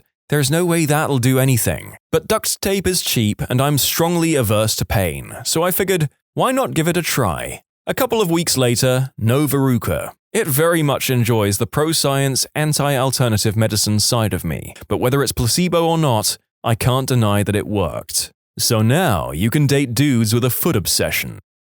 So this thread led me on a merry chase through the internet to check out duct tape occlusion theory and… And here I've been burning off mine with apple cider vinegar like an idiot. Rewind to my junior year of college, and everyone's packed into a living room and boozing heavily in preparation for Super Bowl 49. Literally 10 minutes before kickoff, a half-filled cup of milk gets spilled on top of the cable box, and the picture instantly cuts out. Insanity ensues. One quick-thinking individual, not me, decides to call the cable company and gets through to a customer service rep, and we explain the problem. She just says, "Oh, not a problem, sir. Just let me reset your cable box remotely from here." Within 30 seconds, the pregame turned right back on, and we didn't even miss kickoff. This witch remotely evaporated milk from a cable box. Why was there milk on the cable box if y'all were heavily boozing? Chicago, 2004. At a tech conference and been dancing with this amazingly hot woman at a bar near the event hotel we are all staying at. We get into the elevator after closing time with 8 other dudes, all of whom have been working to get time with her. I'm on the 4th floor of a 30-story hotel. She's somewhere in the high 20s. Door opens at my floor. I say, "This is me," as I'm in the back of the elevator with her. She says, "I'm really thirsty." And I immediately reply, "I have water in my room." Great, let's go. Married for 13 years now, together from that night forward. I woke up the next morning and we decided to spend the rest of our lives mornings together that day. She moved states 3 weeks later, and we wed 4 months after that. 2 kids and a very happy life followed that cheesy line. We have this maths course that's necessary for my major at school. I loathe math and might actually be a little number dyslexic. Dyscalculia for those interested. For this reason, I didn't take the course too seriously, and then when I had to get my butt into gear, could not understand the end of the course material whatsoever. Fast forward to finals time, and I needed greater than 88% on the exam in this class to pass, and it wasn't going to happen, so I decided to study for my other exams and just retake the course. I decided to at least go to the exam and bullcrap it using Excel. Test was in a proctored lab and Excel was an allowed tool, as well as my limited math knowledge and whatever test-taking skills I had. Guessed on a majority of the questions, muttered the old YOLO, and hit submit. Frickin' 89%. Literally guessed my way to passing a class. May not be the grandest achievement, but I've never had pure laziness and apathy work out like that before. Just goes to show you kids, hard work is for the birds. Not me, but Buzz Aldrin repaired a jammed switch using a ball pen. On the moon. On a switch critical for their takeoff. Not me. Oh, really? I'm not buying it. I think he needs to prove that he isn't in fact Buzz Aldrin. What was your best "you have no power here" moment? When I realized I could just hang up on my sister when she wanted to yell at me on the phone. As a 12-year-old, that was a powerful moment. My sister is 6 years older than me, so after she was 18 and out of the house, she realized she could talk to me any way she wanted, and if I wanted to say something back, she would run to our parents. Fast forward 6 years, her and my parents took me out to eat for my 18th birthday, and she caught an attitude and I cussed her out. She gets the fish look on her face and looks at my parents, at which my mom laughs, shrugs, and says, "He's an adult now and he's tired of your crap." This is funny. Me and my brother did not get along that much when we were younger, but the moment he moved out, we got a lot closer. Sometimes you just don't make good roommates with people. I worked at Domino's and there was this old lady who ordered from us a lot and was always unpleasant. One day she calls and makes an order she must make a lot because she knew exactly how much it was supposed to cost down to the penny. I put in her order and tell her how much it is, and she starts getting upset because the order is 2 cents more than what she usually pays, and starts accusing me of trying to steal money from her. She asks, "How much money do you make stealing 2 cents from every customer?" Well, if I was trying to steal money and I did it to 100 customers, I would have made a whole $2. I didn't know what to do because she wouldn't accept the order and it was exactly how much she thought it would be. And there's nothing I can do to remove 2 cents from an order, so I asked the manager and she just tells me to hang up. I was new at the time, and I'm guessing that this wasn't the first time the store got screwed over by this woman. It felt amazing, and that was the only time I had to deal with that customer. I used to work at a call center, and I loved hanging up on terrible customers. I once worked for a shady company that sold and repaired expensive American vacuum cleaners. I was the service manager. I had planned a 6-week scuba diving trip with a mate for 2 years. They were well aware of this and said it was fine. When the time came close, I put in my application for 6 weeks leave. I was called into the owner's office and was told that I could only take 3 weeks. I had saved up the time with their permission. I pointed this out and they were adamant that 3 weeks was the most that they were prepared to authorize. I even tried to negotiate them to 5 weeks, but they firmly rejected it. So I walked away from the office, wrote my resignation letter, and left. Had a great holiday diving the Great Barrier Reef. They rang me up weekly for a solid 3 months offering all sorts of incentives to come back, but by then I had already won a great government job. Screw you, Tony and Ann. If the military ever taught me anything, it's to get everything in writing. That, hey sir, I'm taking leave for the 4th of July for 4 weeks, and his, yeah, sure, in passing in February means nothing unless you have it in some form of physical writing. Email, paperwork, or whatever you have, document everything. I agree with this statement. Always create a paper trail at your job. It will most likely save your butt in the future. My boss sold the company, and about a week after the official switch to the new owners, he called me up and asked me to do something. I told him my consulting fees were $120 an hour. He didn't take me up on it, unfortunately. When I left a job, I was invited to meet the CEO because he was unhappy I was leaving and wanted to understand why. I explained that I was not being paid enough and the recently announced pay raise was not good enough. He got irritated and in a patronizing tone started trying to lecture me on how I should have handled the situation better. I interrupted him. He didn't like that. So I added, I'm leaving. I have nothing to lose. And then informed him that I had already been let down over pay multiple times, had witnessed others trying to get more pay and being refused, so I had no interest in begging to be paid what I already deserved to be paid. At that company that I worked for, the managers just stopped giving exit interviews at all. It just became a big circus. Man, the only job I ever quit was also the only job that ever gave me an exit interview. I had nothing really to say, so I ended up just saying that the break room needed recycling bins. The interviewer was so confused. I had a friend who worked in the selling of online spicy content advertisements. He was making them millions a year via Cam and had all his clients up there spending. Repeatedly asked for a raise and they said that they couldn't afford it. He got another job that almost doubled his salary and then he showed them the offer and asked for $10K more than they were offering or he would go to the new firm with his clients. They cursed him out, told him that he was a traitor and said that there were more dignified ways to do this. In the end though, they gave him the wage he wanted. He asked for it in writing and then he forwarded it to the rival firm to negotiate the original offer. They matched the additional $10K and he bounced anyway with his clients and got his old jerk bosses to help him get another $10K of salary at his new job. Had a client freak out on us and harass us with cell phone calls every few minutes because we couldn't accommodate her needs. She wanted to make her countertops larger than the actual slab of granite. You can't grow rock. So we just refused her deposit and told her not to call us anymore. She was speechless. She was trying to get a discount and now she had to start the whole process elsewhere. We don't abide by the customer is always right. Firing the customer is definitely a thing. Sometimes 20% of your business requires 80% of the effort. Businesses that want to do better look hard at that 20%. I did wedding photography for a few years before every person on the planet had a digital camera. During a consultation, the fiance asked me if I had an umbrella insurance policy in case they were disappointed with the photos and wanted to sue me. He wasn't joking. He called me later to let me know that they decided to choose me as their photographer. I told him thanks, but no thanks, citing creative differences. Some people are idiots. Reminds me of a story back when I was in high school. One of our extended group of friends was a semi-annoying guy most of us tolerated. We'll call him Todd. Todd got into a car accident with one of our other friends and came out with a couple of cuts and bruises. No big deal. A couple of months later, we were all joking around in front of another friend's place and are about to hop into another friend's car. Todd decides that this is a good time to say, hey, make sure you guys don't get into an accident. I didn't want to sue the other friend at the time, but it was probably a mistake. Could have gotten a lot of money.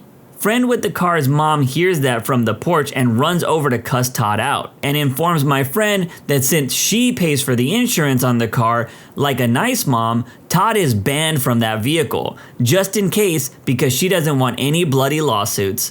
Everyone else in the friend group talks it over and agrees this is a sensible precaution. And that's the story of why Todd had to take the bus everywhere until he got his own car. Man, I think everyone's had a Todd in their friend group before. This was my last job. Was hired to be doing PC repair, only to be told an hour before my first shift that there wasn't any hours available for that, and that they could put me elsewhere. Begrudgingly, I accepted as I turned down another position and needed the work. Fast forward a few months and the manager decides I'm going to be filling in for the only person handling shipping and receiving for this giant department store. Single-handedly with 3 days of training. So of course things aren't going well, as this is a 2-person position at minimum for 8 hours and I'm expected to do it in 6. The last day on the job, I'm swamped. Vendors are fighting with each other over the dock space, and another manager comes up freaking out on me because I couldn't get the extra work done, and I told her repeatedly that I couldn't be done. Exasperated, I pleaded my case, to which she callously said, "I don't give a crap." Now I'm getting mad. She replied to me at this point and says, "Do you know who you're talking to?" I replied, "Yeah, the bee who now is running this poop show because I'm out." $11.35 an hour with my promised hours gutted was not worth it. I was hired to build a website. I knew basic HTML and was forced to apply.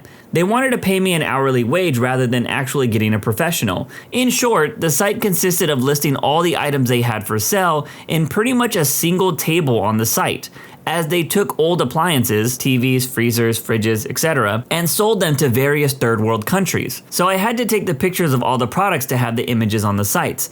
They give me a cheap camera that dies after every 2 pictures I take. Boss's wife and another random staff member are there. All they do is sit on their butts chatting and do no real work, leaving the actual work to the other staff. I point out that the camera is dead. They tell me that I'm lying. Suit yourself, I'll sit down and do nothing at all until the boss is back next week. The next day I'm told to do work, point out that the camera is still broken, and get told to take it back if I want to, but while I'm out of the office I'm not getting paid. So I stay sat down doing nothing. I will point out that the actual site was built in the first day. It was literally just a white page with their contact details on it and a list of the items and prices. Hardly some long drawn out thing that actually needed work. So the next day, guy comes in to look at the stock and buy some, and asked if we have a camera. I immediately offer him the one that was given and point out that it doesn't work, but if he can get it going, he's welcome to use it. Boss's wife states that it does in fact work and that I'm an idiot. Potential buyer looks it over for a few minutes, tells her rather bluntly that it doesn't work, and I grab my coat and tell her I'm done here as well. Boss did try calling me the week after to go back, but I had no intention of working in that office with her. Plus, what am I going to do once I've gotten the pictures anyways? I was hardly going to be kept on to take one picture every month or so. I would have probably stayed at that job if I was collecting a paycheck for doing nothing. My old job had so much downtime in between assignments that I started taking my laptop to work and editing my YouTube videos. I was able to put out so much content while still getting paid. I was working in retail and a customer walked up and asked if since the ATM was broken, if she could buy something then return it for cash. I had no clue, so I called over another employee who had been there for a while and they said no. Furious, she demanded to speak to our manager. We call over the supervisor of our section and he listened to her question and he said no. Furious, she demands his manager. He calls over the manager and she shows up. Surprising, the answer was no. Customer is red in the face and demands another manager. We call over another manager, wink wink. She asks again and he says no. When she said she wanted his manager, the owner said, "I'm the owner of this store. The answer is no. It's against company policy." She stormed out, surprisingly not asking for the CEO of the company. She didn't take no from 2 employees, 1 supervisor, 1 manager, or the owner. And Jesus freaking Christ, when you have 5 people of increasing power lined up telling you no, and there is a line of bored customers behind you, I think you need to stop. As someone who worked retail for many years, I will tell you people will complain as long as they can if they think they can get what they want. I had found another job and was just waiting it out to get my bonus. For about 3 months, I was free to express myself in ways I wouldn't have otherwise. I had noticed that my vacation time had not been approved and normally I would have asked about it, but I decided to see how it might play out. My manager called me in about 2 weeks before my vacation to inform me that it was denied. I wasn't the least upset, but I informed her that I was going to take it anyways. She threatened me in every way under the sun, which only made me laugh at her. Everyone was surprised when I left her office smiling as they had heard her. I went to check my desk, printed off my resignation, and gave it to her. Got my bonus, got my vacation, and also got an extra 2 weeks paid because I was going to a competitor and they didn't want me sharing information. I did something similar. I handed in my 2 weeks notice at this one place as I had already got hired in another city, and I was going to move. The manager, who was just the worst human being spreading misery in a bag of skin, tried to tell me that it's my responsibility to find and train a replacement. And if she doesn't like them, then I'll have to stay until she finds someone she does like. I told her straight up, in 2 weeks, I'm gone. Or you can fire me right now. I don't care. I'm not spending 1 second of my time finding a replacement. That's your problem. It's not my fault you're such an insufferable thunder bee that no one wants this job. At that point, she was actually yelling at me. I could no longer use this place as a reference, like I could possibly give a crap. I can't use my last job as a reference either. I made a TikTok video of myself flipping off every camera in the building on my last day. I also hid a bunch of comedic stickers of myself all over the building for people to randomly find. Company did restructuring and laid off about 30 of us. My boss, picture female Limburg, gave me my contract package, which also included a lecture of if I was a better worker, the company wouldn't be doing this. After a month, they realized it was a mistake and told us that they were nullifying our contracts and that we could have our jobs back. I said that my attorney wasn't aware of a contract nullification given in the language in the document. And if they didn't want to stand by their commitment, we had already retained counsel, so whatever would happen, would happen. They came back and said we could have another 1-year package over and above salary if we stayed for a full year. I quit on the 366th day, and my boss told me that she was hurt and that this was very hard for her. I just called her a psychopath and walked out of the building. I was in a wedding party, and there was a brief lull in between scheduled parts, and we were all just milling around waiting. The bridesmaid, known for being obnoxiously bossy, starts barking out orders to every single person. As soon as she's finished, the wedding planner, who was standing right behind her, says, "Nobody do any of that," and then told us to sit tight. It was great. There's always that one person that tries to take charge when somebody else is already in charge. Got out of the Army and joined the Air Force National Guard in my home state. 20 minutes after leaving my new base for the first time, I receive a phone call from a guy introducing himself as a sergeant first class from the Army Reserve, informing me that his system shows my name had been pulled from the reserve pool to deploy to Iraq within 3 months, and he congratulated me. I kindly informed him that 1, I had just returned from deployment before getting out and was still guaranteed more than 3 months stateside, and 2, I had enlisted in the Air Guard and therefore exempt. He got irritated, raises his tone of voice, and said, "Well, you better get that paperwork to me ASAP because my system says you're going." I told him I signed a contract which binds me to that, not your system. It's not my job to update to ensure your system is up to date. I give him the name of the organization I was now affiliated with, the city, the state I was in, and my recruiter's name, rank, and personal phone number. Now you have several different ways to contact who you need in order to get your system updated, and I just hung up on him. Question? Did you join the Air National Guard in part to keep what tried to happen from happening? Was this pretty common for the Army to try to reel people back in? No and no. I switched because as part of the out-processing from active duty, you had to schedule an appointment with the National Guard rep. This particular guy touted $20,000 bonus for my job in this particular group announcement. But when I went in for my appointment just 4 days later, suddenly it was gone. I didn't like being taken for a fool. The Air National Guard offered said enlisting bonus plus a little less grueling lifestyle. Overwhelming majority of inactive reserves for the armed forces never get recalled unless there's some nationally known and televised escalation in fighting, such as Iraq in 07 or 08, or World War III breaks out suddenly and there's a huge demand for seasoned service members.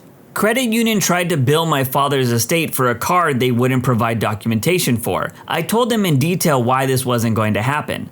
After my father passed away, there was a small amount of estate-related issues to take care of. I was the legal executor of his estate. While I was sorting through things, I started getting letters from a local credit union regarding a credit card account of his that they wanted paid off. Problem was, I could find no evidence on my end in all of my dad's paperwork of him having had that credit card. And though I knew he had a savings account with them, I didn't recall any prior bills from them regarding said credit card. And I had been handling his bills close to a year before his passing. I went in to ask for evidence and got told that only the CEO could handle the matter. She was on vacation that week, so I left my name and number to have her get back to me. When she finally got back to me, she didn't offer any evidence, but instead offered a number of demands that I immediately pay the money, and if there wasn't enough money in my dad's estate, I should sell the house that he owned for the alleged debt of $600, pointing out that he had not, in fact, owned said house for quite some time by the time he died fell on deaf ears. The letters continued, some personally written and rather harassing in tone. I was feeling rather concerned as I didn't know exactly what they could do or what my options were. I know the smart thing would have been to retain an in-state lawyer to handle it, but what do you do when you're not an attorney or don't have the money to retain one? I had been handling things myself as the most financially minded of my siblings, and trying to handle things as a matter of common sense and common decency. There wasn't a lot of assets or debts with the estate. It seems that it should have been pretty straightforward, and other than this case, all of it went smoothly. Fortunately, Oregon state laws are actually really easy to read for a layman. I spent several nights studying the various sections and determined exactly how things should go, and I wrote a letter, sent certified delivery with a return receipt, back to the credit union CEO. In the letter, I stated the following. First, that there is no evidence present for the claim. I was formally denying in my capacity as the executor, which the law allowed, with the window of opportunity of 30 days to appeal the decision in court. Second, that if she wished to make any appeal to me personally and save on the court fees, she needed to provide documentation of the account, including a record of all transactions and changes to justify the amount claimed. Naturally, I got a letter back 4 weeks later. It contained some paperwork, including the paperwork establishing my dad's savings account, but nothing establishing the credit card. Further, the letter stated that it would be too difficult to provide full records of all the transactions. Any bankers out there, take note, never tell a programmer that it's too difficult for you to access your own data. We know it's either BS or that you're admitting incompetence.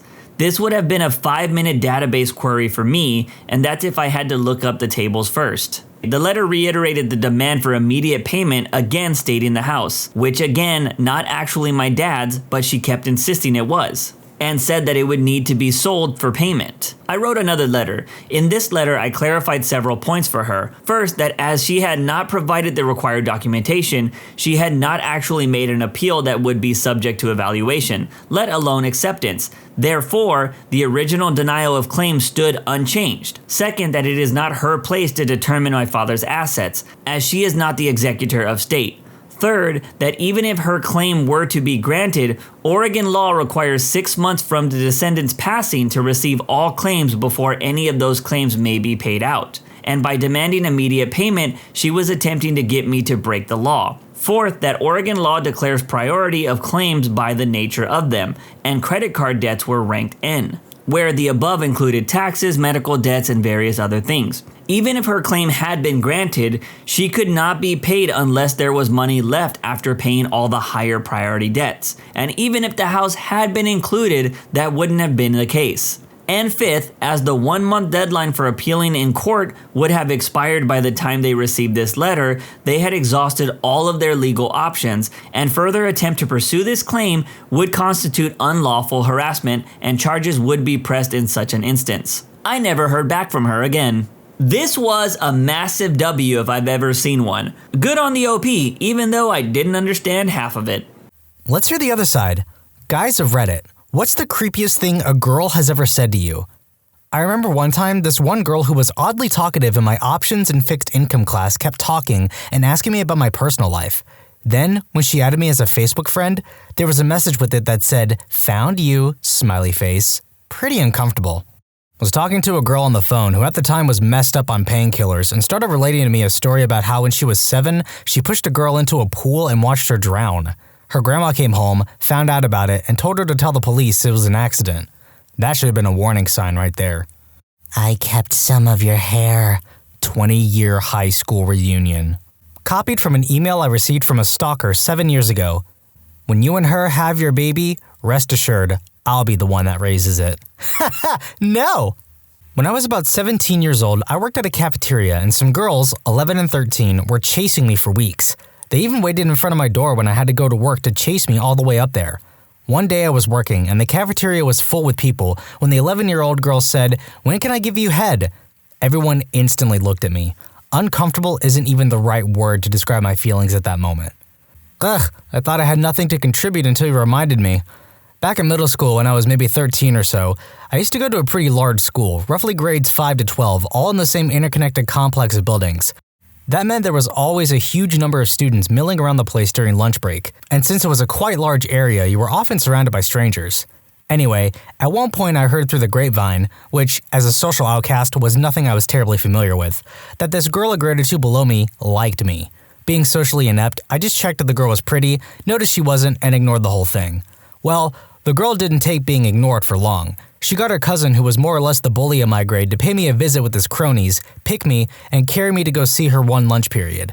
They literally half-dragged, half-carried me across the whole school complex to see this girl and held me there while we talked. Imagine your worst early teen conversation where one party is shyly talking to her crush and the other is awkwardly trying to put her off, all while being physically restrained and watched by bullies. I suppose this doesn't really compare to the trauma of being propositioned by an 11-year-old when you're 17, but oh man was it awkward. Sadly, subsequent girls have been far less forward. Making out with the girl I was seeing, lightly slide my hand up her chest, and as my hand is going to caress her neck, she grabs it around her neck and forces me to choke her, which is fine. She then proceeded to call out her brother's name, which I assume was less fine. This happened to a friend of mine I was living with. I won't go into it, but the situation we were in demanded we shared a bunk bed. We had a rule that we could bring girls home so long as we kept the noise down. One night, while sleeping, my friend brings this girl home with him. I woke up to them coming in as they went up to his bunk to start messing around. I hear the typical stuff at first. Lip smacks, heavy breathing, some moaning. Then it happened. I heard the girl whisper to my friend the words, "Are you down with the funk?" In retrospect, my friend says he said yes because the chick was hot and he didn't want to ruin the night. So he says, "Yeah, baby, I'm down with the funk for sure." Almost immediately, the girl takes off her panties, stands up on the bunk, turns around, squats, and takes a dump. Right on his chest. Luckily for him, it wasn't the messy sort, but as you can imagine, the guy lost his crap. No pun intended. He tossed her off the bunk and started screaming for girl to get the heck out of his house.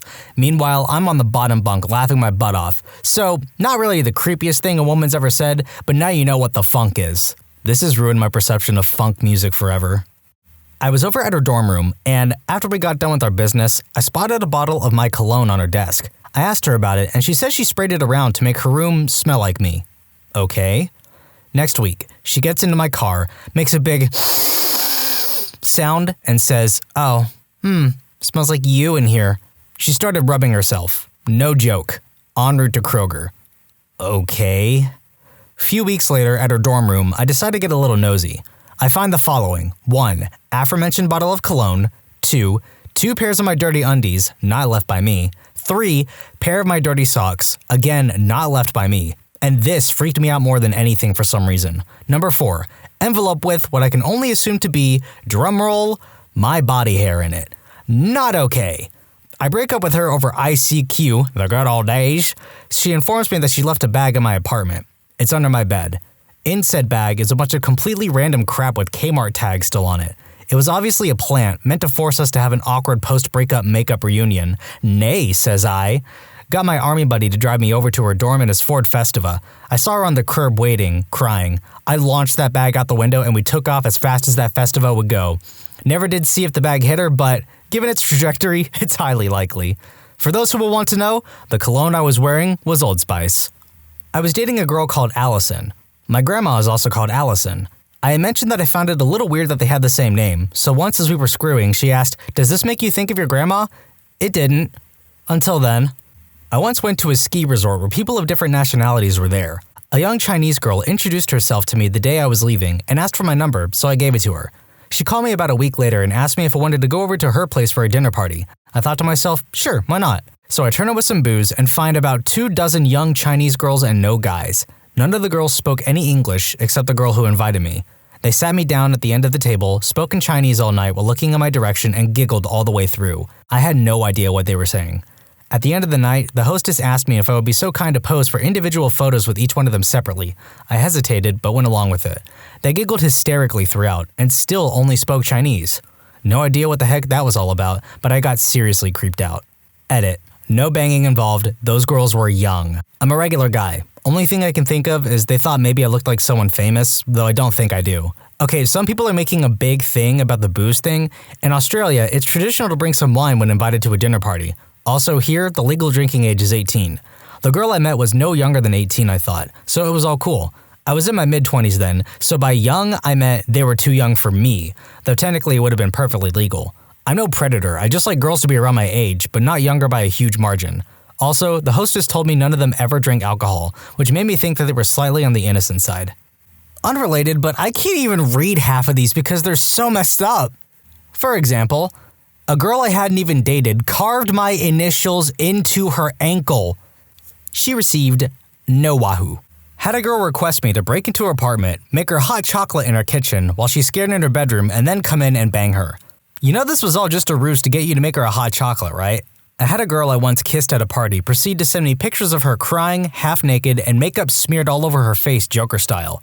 She won't stop calling me or sending random pictures of herself with distressed or angry face. This has been going on for 3 months now.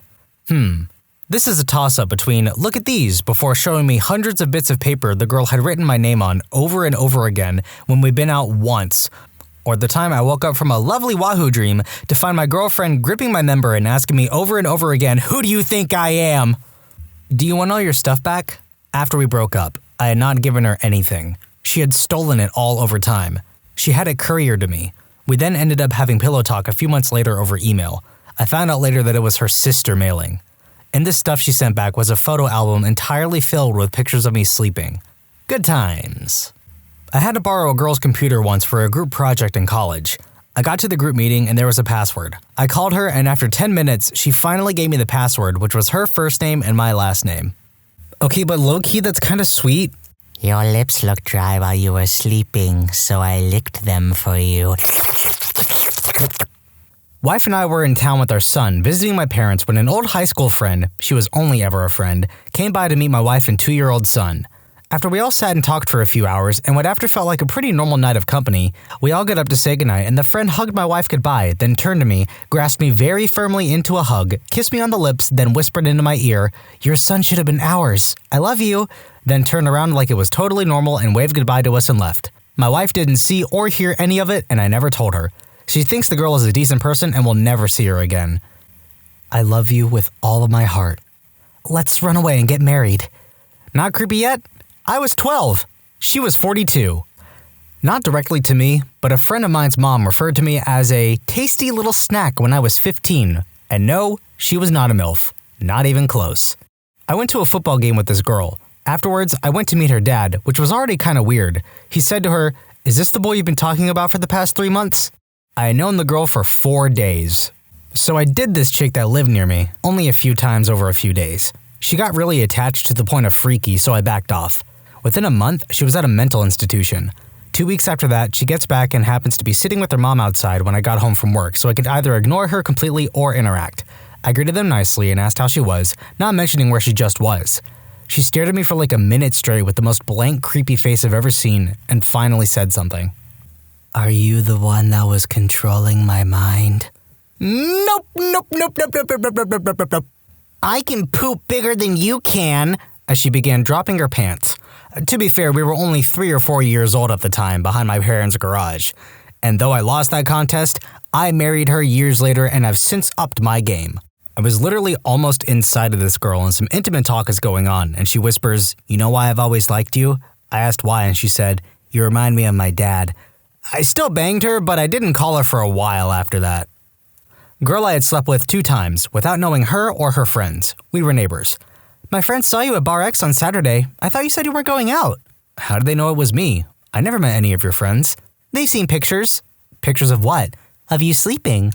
Did anybody else get reminded of that overly attached girlfriend meme from like 12 years ago, or was that just me? In a big group of people. "Could I have some vodka?" "You've had way too much." "I'll give you head for some vodka." "I'm good." "I'll do it anyway." She told me she wanted to be the father of our children. Let that sink in for a bit. This one's a bit of a long one and it's kind of gross, so just a fair warning. I'm 20. A pretty sort of rock and roll 24-year-old girl asks me out at the spring this past summer. I say yes. We have a decent date. She says she's leaving the next morning for New York City for a month's time. I figured this means she wants purely to use me for Wahoo because she asked me to come over at 12:30 at night and has been out drinking with friends.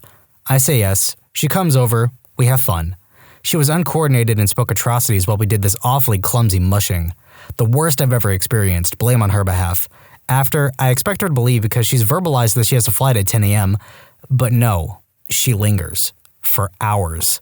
Until well past 5 a.m. I can't bring myself to hint that she should leave, so I go with it. Lying naked next to me, breaking a long silence of hours in which I've fallen asleep, she wakes me and says, "When I was 12 to 15 years old, demons would try and enter my spirit, my soul, late at night while I slept. It wasn't sleep paralysis. I know so." You can imagine the terror as my eyes grew wide and I grew rigid, staring at the ceiling above me in the blackened room. She continues, They succeeded once, and I became possessed. I couldn't control myself. I started hurting myself and becoming intimately violent. Sometimes, I think they're coming back for me. I want you to hurt me so they can't. I had to kindly show her out after explaining that I was growing much too uncomfortable. The worst part, I wake up the next morning and expect the protection we had used, now lying on the floor, as I pick it up to trash it. Part of why our intimacy felt strange was that there was some texture I felt unfamiliar. Blood. Blood everywhere. It had just been overlooked the night prior due to my bedspread being all black. Man, the blood. So, a girl had a crush on me. One morning when I came home to my place, there was a bag hanging on my front door. I bring it inside and see what's in it. I find a new set of pencils. There was also a spoon that you used to feed babies along with a bottle of baby food. A tiny pink hair clip I'd imagine a 9-year-old girl might wear. A 3-page letter telling me the letter was written by a Polish girl who just moved into town. She called herself Tatiana Dongchert. I think it's Polish, I'm not entirely sure. And she wanted to meet new people in town. So she asked if I wished to bake Doppler cookies with her down by an abandoned warehouse at the docks. Yes, that is what she wrote. Then, as the letter progressed, the text looked more and more as if someone wrote it while driving a bike. At the end of the letter, it was more like random words. Later that same week, someone tried to open my door in the middle of the night. Then, another week passes, and I get a visit at 5 in the morning from some staff from a home nearby where she apparently lived. They told me they found her sleeping in my bushes and that she had run away every night for the last 2 weeks and that she was very ill at the time. They gave me a number to call in case of an emergency. I did not sleep well that following month. Hold on, stop. That's my husband calling. The husband that she said she divorced from who was overseas in Iraq. She wanted me to wait in silence until after the phone call to get right back at it. Stood by the door the whole time, too, to make sure I didn't leave. Nope. Special Cambodian spice. It didn't sound creepy at the time, but I'd asked my wife of 25 years what the unusual black seasoning on the meal she'd just given me was. Turned out, it was a pharmaceutical in the class of beta blockers. By pure luck, I ate only maybe 1/10 the amount present rather than all of it. An hour later, I nearly died. Weak and intermittent heartbeat. A few months before she'd got me to take out life insurance. Beta blockers in more than tiny amounts stop the heart. Looks like a natural heart attack. She's Cambodian, by the way. Yeah, because I was really wondering about the veracity of your statement regarding her status as Cambodian when I'm more concerned about the fact she nearly killed you, dude! My first girlfriend, read-only girlfriend, found me packing my stuff to get the heck out and pulled a sword on me, like a real katana. Said if I packed another freaking thing, she would cut off my head and keep it in a jar. I very carefully explained that I was just moving things, all was well. I hugged the psycho, then left in the dead of night and spent the rest of the night at the train station till I could get the heck out of Dodge.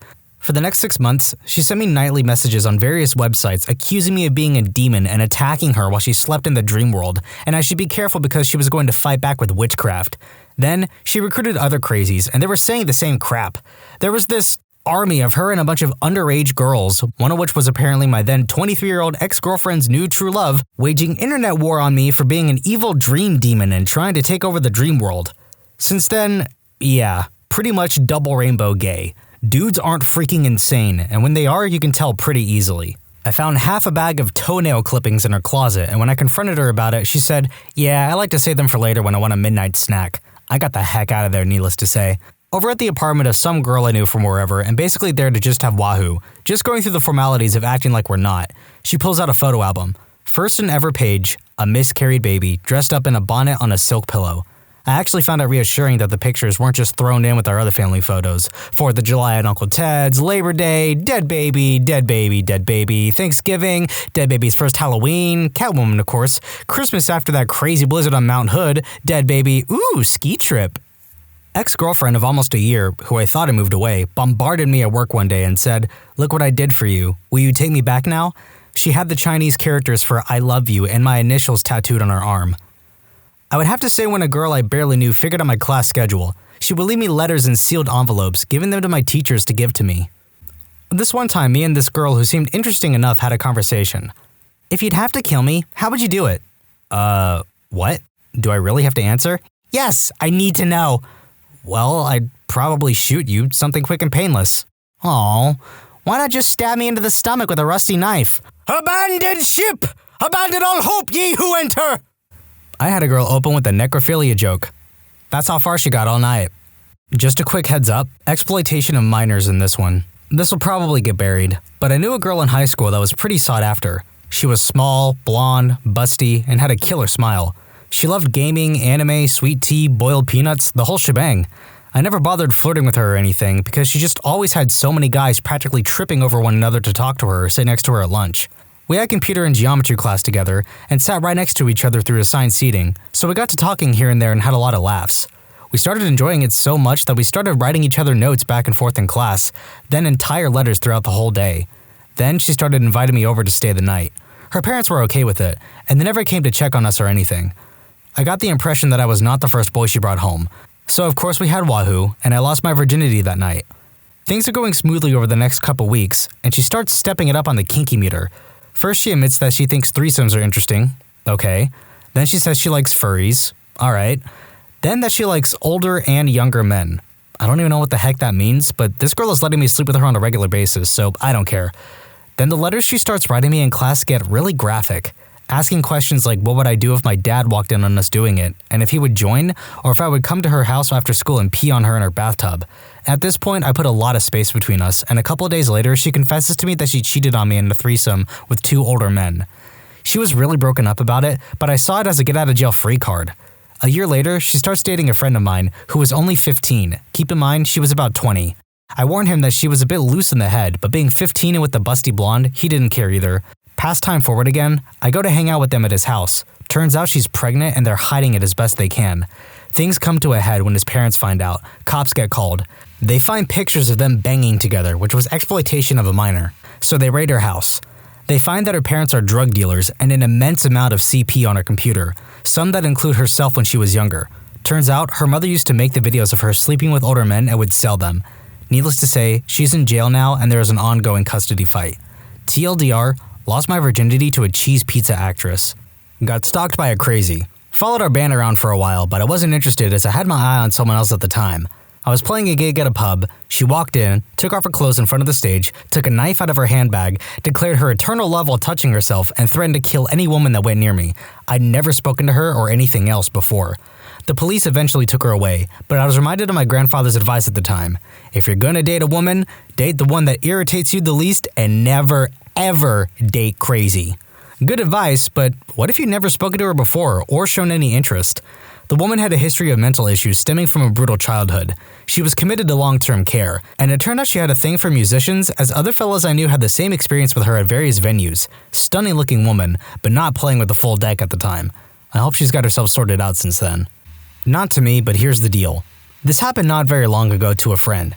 He tried online dating, and some cute girl messaged him to hang out one night. Verified her, and she looked the real deal. Gets to her place, and she's dressed up to go clubbing with another friend of hers who's on the computer.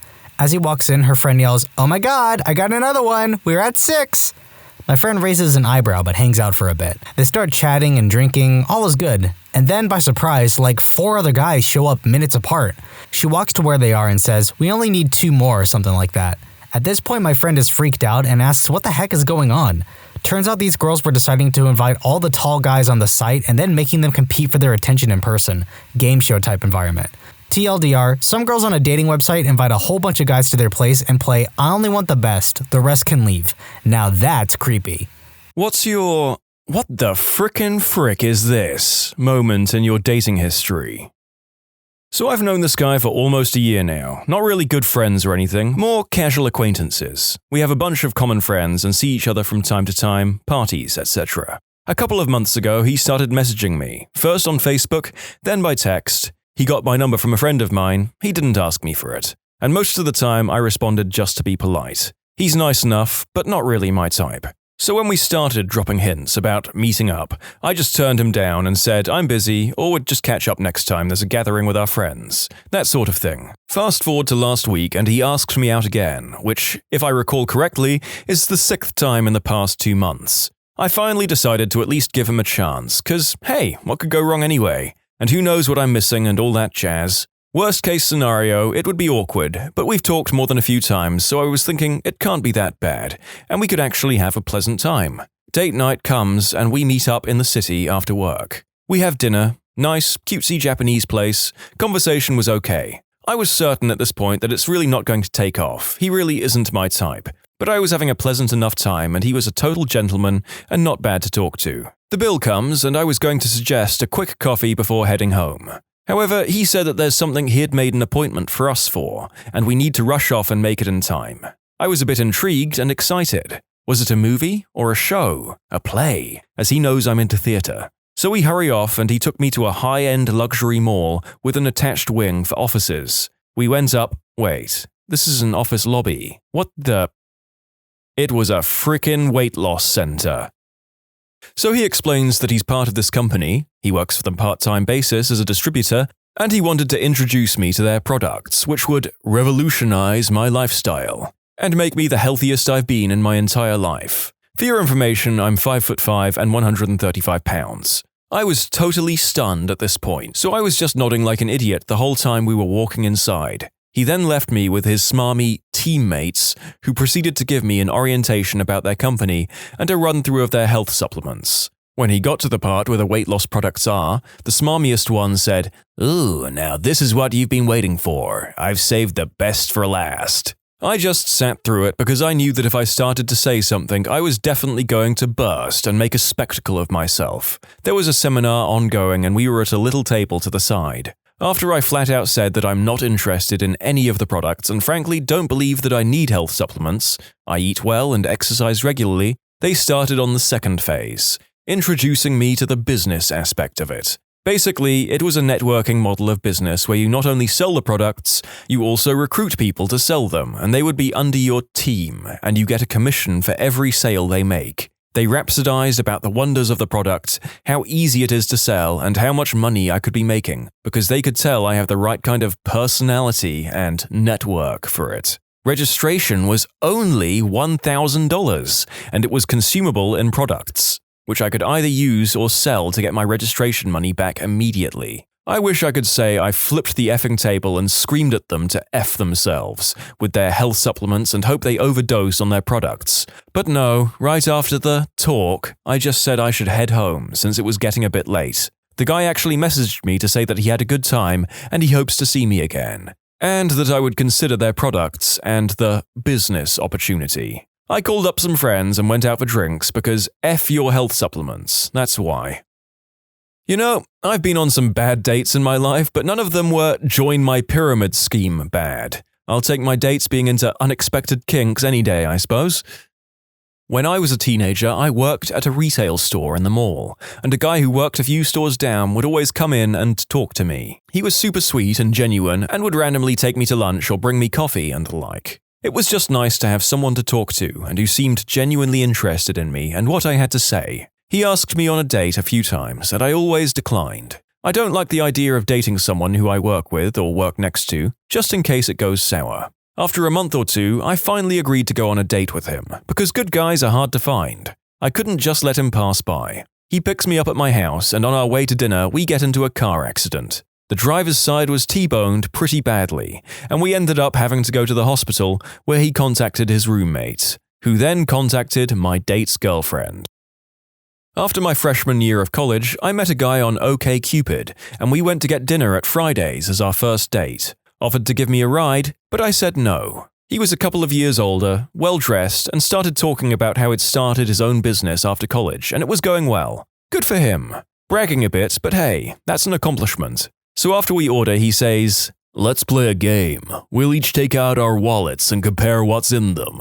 Wasn't a joke, literally just started showing me his credit cards and bragging about the high limits, ending with a, "Clearly, you can't afford to pay for this dinner, but don't worry, I could cover you." I was annoyed and protested, but he wouldn't take no for an answer. So as we leave, he says he wants to show me his car. Unfortunately, it was before mine in the lot, so I had to walk by. It was a white, windowless serial killer van. He begged me to bang him in it, right there in the Fridays parking lot. I was pretty glad I drove separately. A guy I met 3 days previously offered to pick me up and hang out. I was cool with that, but he ended up dragging me around on errands. We went to his dentist appointment, and then when I said I wanted to leave, he said he'd give me a ride home, but only in exchange for oral fun times. I was pretty scared about dating after that. And no, I did not take him up on his offer. I got out right there and walked to a bus stop.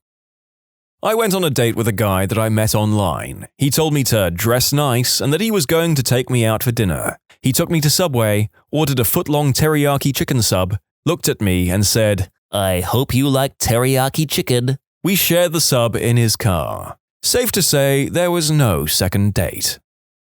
Narrator here, so you're telling me my main dating strategy is wrong?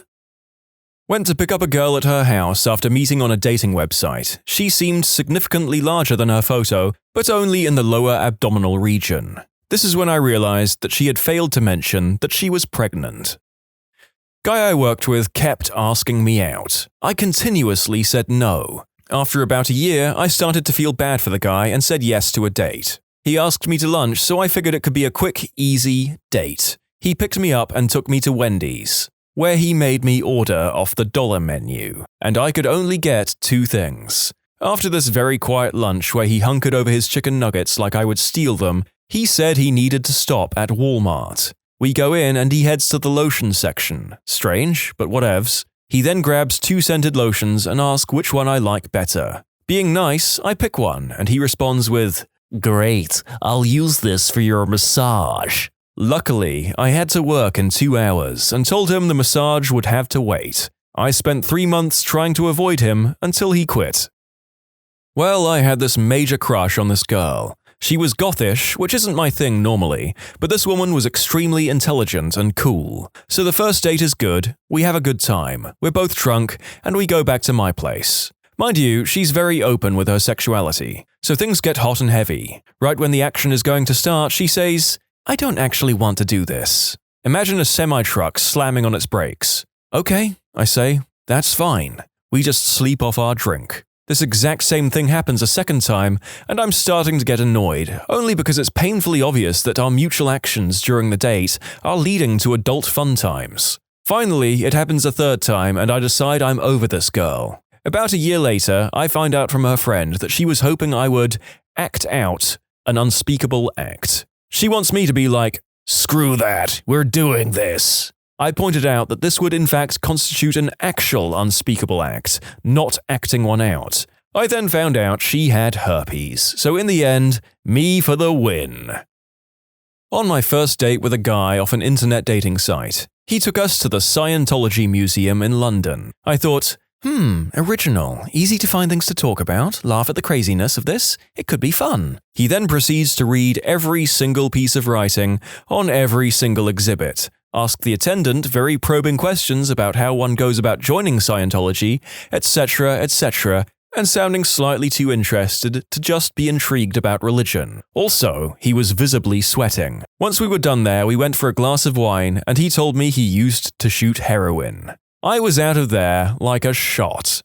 In college, this guy from one of my classes asked me to go out with him out of the blue. We'd never even talked before, but he was pretty cute, so I said sure. We exchanged numbers and he said he'd call me with details. He called the next day and told me we were going to a restaurant that was way out of my price range. We're talking like, no way this bill will be under $100.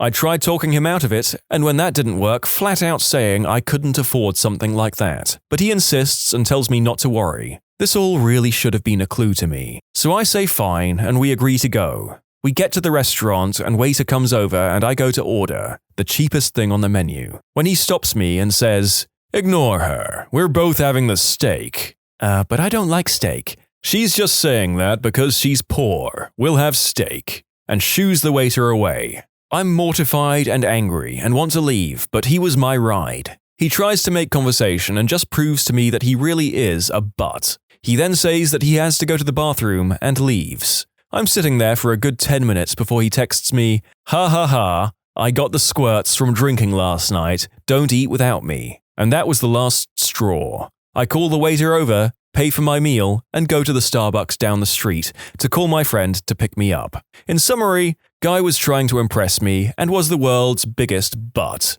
Just to clear some things up, I paid for just my meal, not his, and I'm well aware I didn't owe him anything. I just wanted to make a clean break from this guy.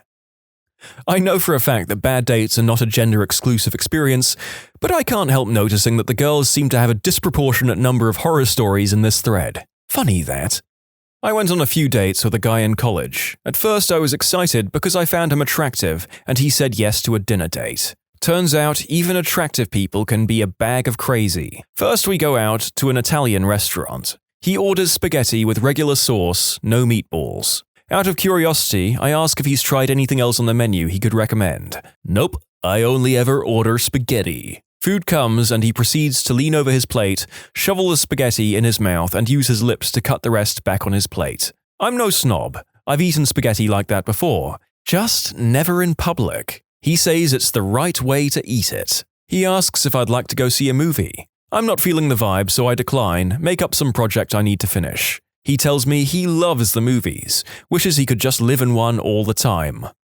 Alright, well, thanks for the date. A week later, he asks me out again. I decide to give him another shot. Maybe I was being overly judgmental or petty. We agree to go out for a pizza and see a movie. I pick him up at his house and we go to Pizza Hut at his insistence. Best pizza on the planet, he tells me about 3 times on the way there. We get there and he orders a personal pan for himself. That was a first. Okay, he didn't want to share the bill maybe. I order one for myself and just let it go. Again, worrying maybe I'm being judgy. Bill comes and he pays, so now I'm really confused, but whatever. I'm not going to call him out, not worth it. Movie ended up being back at his house where, surprise, he lives with his parents. His dad asks me what I'm in school for, and when I tell him, he lectures me that I should go to school for teaching, since that's what he does. Okay, nice meeting you. We never did watch the movie, spent the rest of the evening with him showing me all his WWF wrestling memorabilia and bossing his mother around Cartman style. His life goal was to get his old job at Blockbuster back, since it was the most fun he'd ever have. His favorite way to spend Christmas was when his mum let him open everything the night before, so he could spend the day at the movies, avoiding all the relatives that come over for Christmas dinner. He hated everything his mother cooked and counted off to me the only 10 foods he would ever eat, hated everything else, and didn't even need to try it. Did I mention he was 27 years old? A few days later, he invites me out to coffee, and I agree so I can tell him I won't be going on any more dates with him. He was nice enough, and even though he was an oddball, we never got each other to laugh. All our conversations were dry, no shared interests, and he didn't have the same values on the importance of family, so this wasn't going to work. We meet up and he orders a meal while I get my coffee. I tell him that I enjoyed our dates, but I won't be seeing him again. He yells, "So you're breaking up with me?" No, we're not anything official. "I can't believe you're dumping me." And he storms out, leaving his food behind half-eaten. I sit there for a few minutes, kind of stunned, slightly amused, but okay, life goes on. A few weeks go by and now it's the holidays. I run into him again, and this time we do hit it off. He seems to laugh easier, tells a good joke, etc. He asks what I'm doing for New Year's, and I invite him to the party I was going to. I figure, hey, maybe we can at least be friends. I tell him about the other girls that will be there, and he seems to get the hint that we aren't going as a couple. We get to the party, and he loudly declares that he doesn't drink. That's fine, no one reacts, no biggie. He sits in the corner, refusing to acknowledge anyone. He seems upset for some reason, so I ask him what's wrong. He's upset because the movie trivia we were playing earlier had a mistake in it. Alright, we'll get the info off the box and write to them. He seems to cheer up after this. Later, he sneaks into the kitchen and begins to prepare himself a mixed drink by pouring a little of everything into a glass. He doesn't notice me, and he's talking to himself going, "Yeah, a little of this, ooh, maybe some of that," and he takes a sip of his rum, cranberry, Malibu, Dr. Pepper, orange juice, mint schnapps with a splash of tap water, and pours the rest down the drain. I don't think he wanted to admit that he didn't know how alcohol worked. On the drive home the next morning, he pretended to have a hangover and didn't talk much. I'm driving and the roads are icy, so I'm not minding the silence. About 30 minutes left in the trip, and he asks me what I want to do with my college degree. I tell him my plans and stuff I'm excited to do. He then says, "I don't see the point of you wasting your time getting a degree. You'll just be spending the rest of your life raising my children and cooking me meals that I like." It took all I had not to dump him off right there on the freeway. He continues to say demeaning nonsense about our future, how he'll convince me to drop out of college, how pointless it is for all women to get degrees, blah, blah, blah. My ears begin ringing with rage. I've never had someone say anything so outrightly unsupportive or sexist like that to my face. I knew he had some strange social issues, maybe some anxiety about trying new things, but this was too much. I calmly told him I was not going to be told my lot in life is to raise his babies on his part-time Blockbuster paycheck. I didn't say another word to him, just dropped him off at his car and drove off. I did learn never to feel obligated to put up with someone's bullcrap. I kept giving him chances when I shouldn't have. But in the end, I think I needed to learn that lesson. Now I'm really careful about not leading men on, especially if they have poor social skills. There's been a few, but the absolute worst was the woman who turned up to the pub with literally no money, expecting me to buy her drinks and dinner. I wouldn't have minded if she had told me beforehand, but this was completely out of the blue. So anyway, we sat there making awkward conversation, or at least I tried to start a conversation, told her about my life, asked her questions. She was too busy texting and phoning her friends to really take notice. So eventually we did get talking, then out of nowhere she told me that she killed her dog. Not accidentally either. I just upped and left and avoided all contact. That was 2 years ago. The Irish goodbye. Effective for parties, conversations with your racist grandparents, and antisocial dates who have killed and for all we know, eaten their dogs. There are some worthwhile theories about this lady in the comments. She just wanted a free meal but didn't want a date. Jenny, how do I get out of this date? Tell him you killed your dog. Lol. With dating, you have to avoid people who are just hungry. I had just gotten into college and was single, so I couldn't wait to meet some girls there. I sat next to a really cool girl in German class, very outdoorsy, went camping a lot, which is awesome. I do too. On the last night of a project we were working on together, I gathered the nerve to ask her out and she quickly said, "Sure." I picked her up the next night, and we go to dinner. Everything is going great, had some good small talk, laughed quite a bit. Then the food arrives. She immediately pulls out a Bible from her purse and says we should recite a passage before eating. I'm an atheist, but I don't really mind if a person is religious. I refuse to judge anyone on that basis alone. So we recite a verse, thank the Lord for our meal, etc. As soon as I start eating, the first question she asks is, "Have you found a good church around here? I've been to a couple, but I don't really like them." I froze like a deer in the headlights. I've never been to church in my entire life, so I have no clue as to what she would think is a good church. After contemplating what to say for a second, I decide to just tell her I'm an atheist. I mean, heck, I don't care that she's religious and said a Bible verse or prayer before the meal, so maybe she won't care that I'm an atheist, right? Not even close. She gives me this weird, evil, astonished look, immediately grabs her Bible, flips through it for a second and starts quoting a passage about sinners going to hell. I knew I should have gotten up and left right away, but I have an entire steak I just paid $25 for sitting in front of me. I hurry up and down the steak, potatoes, and vegetables in about 10 minutes.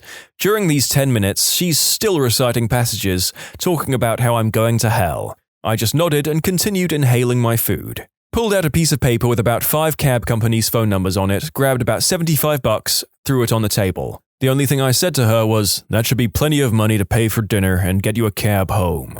The next day, she texted me and sort of apologized.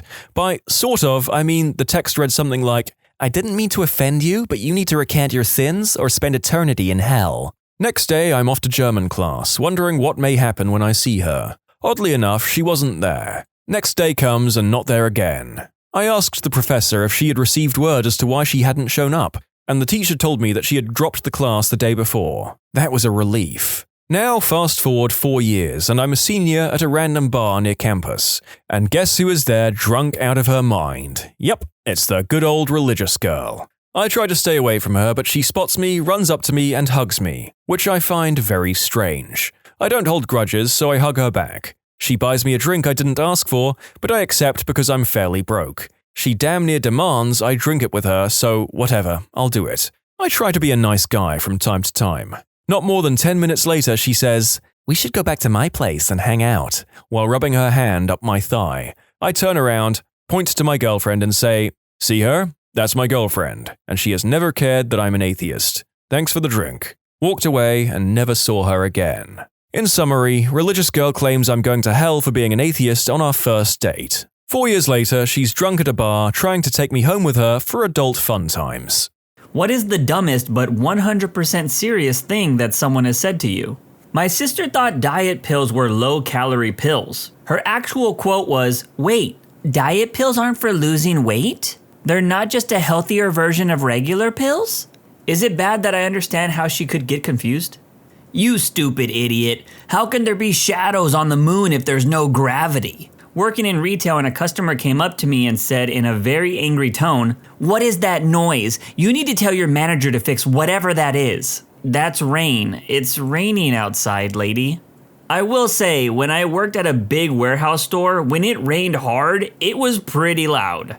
We were in a car and an ambulance passed us with its lights on. My friend turned to me with a very serious look on her face and asked, "If you were a blind and deaf car driver, how could you know how to pull over for the ambulance?" That became her senior quote. I had a similar thought the other day.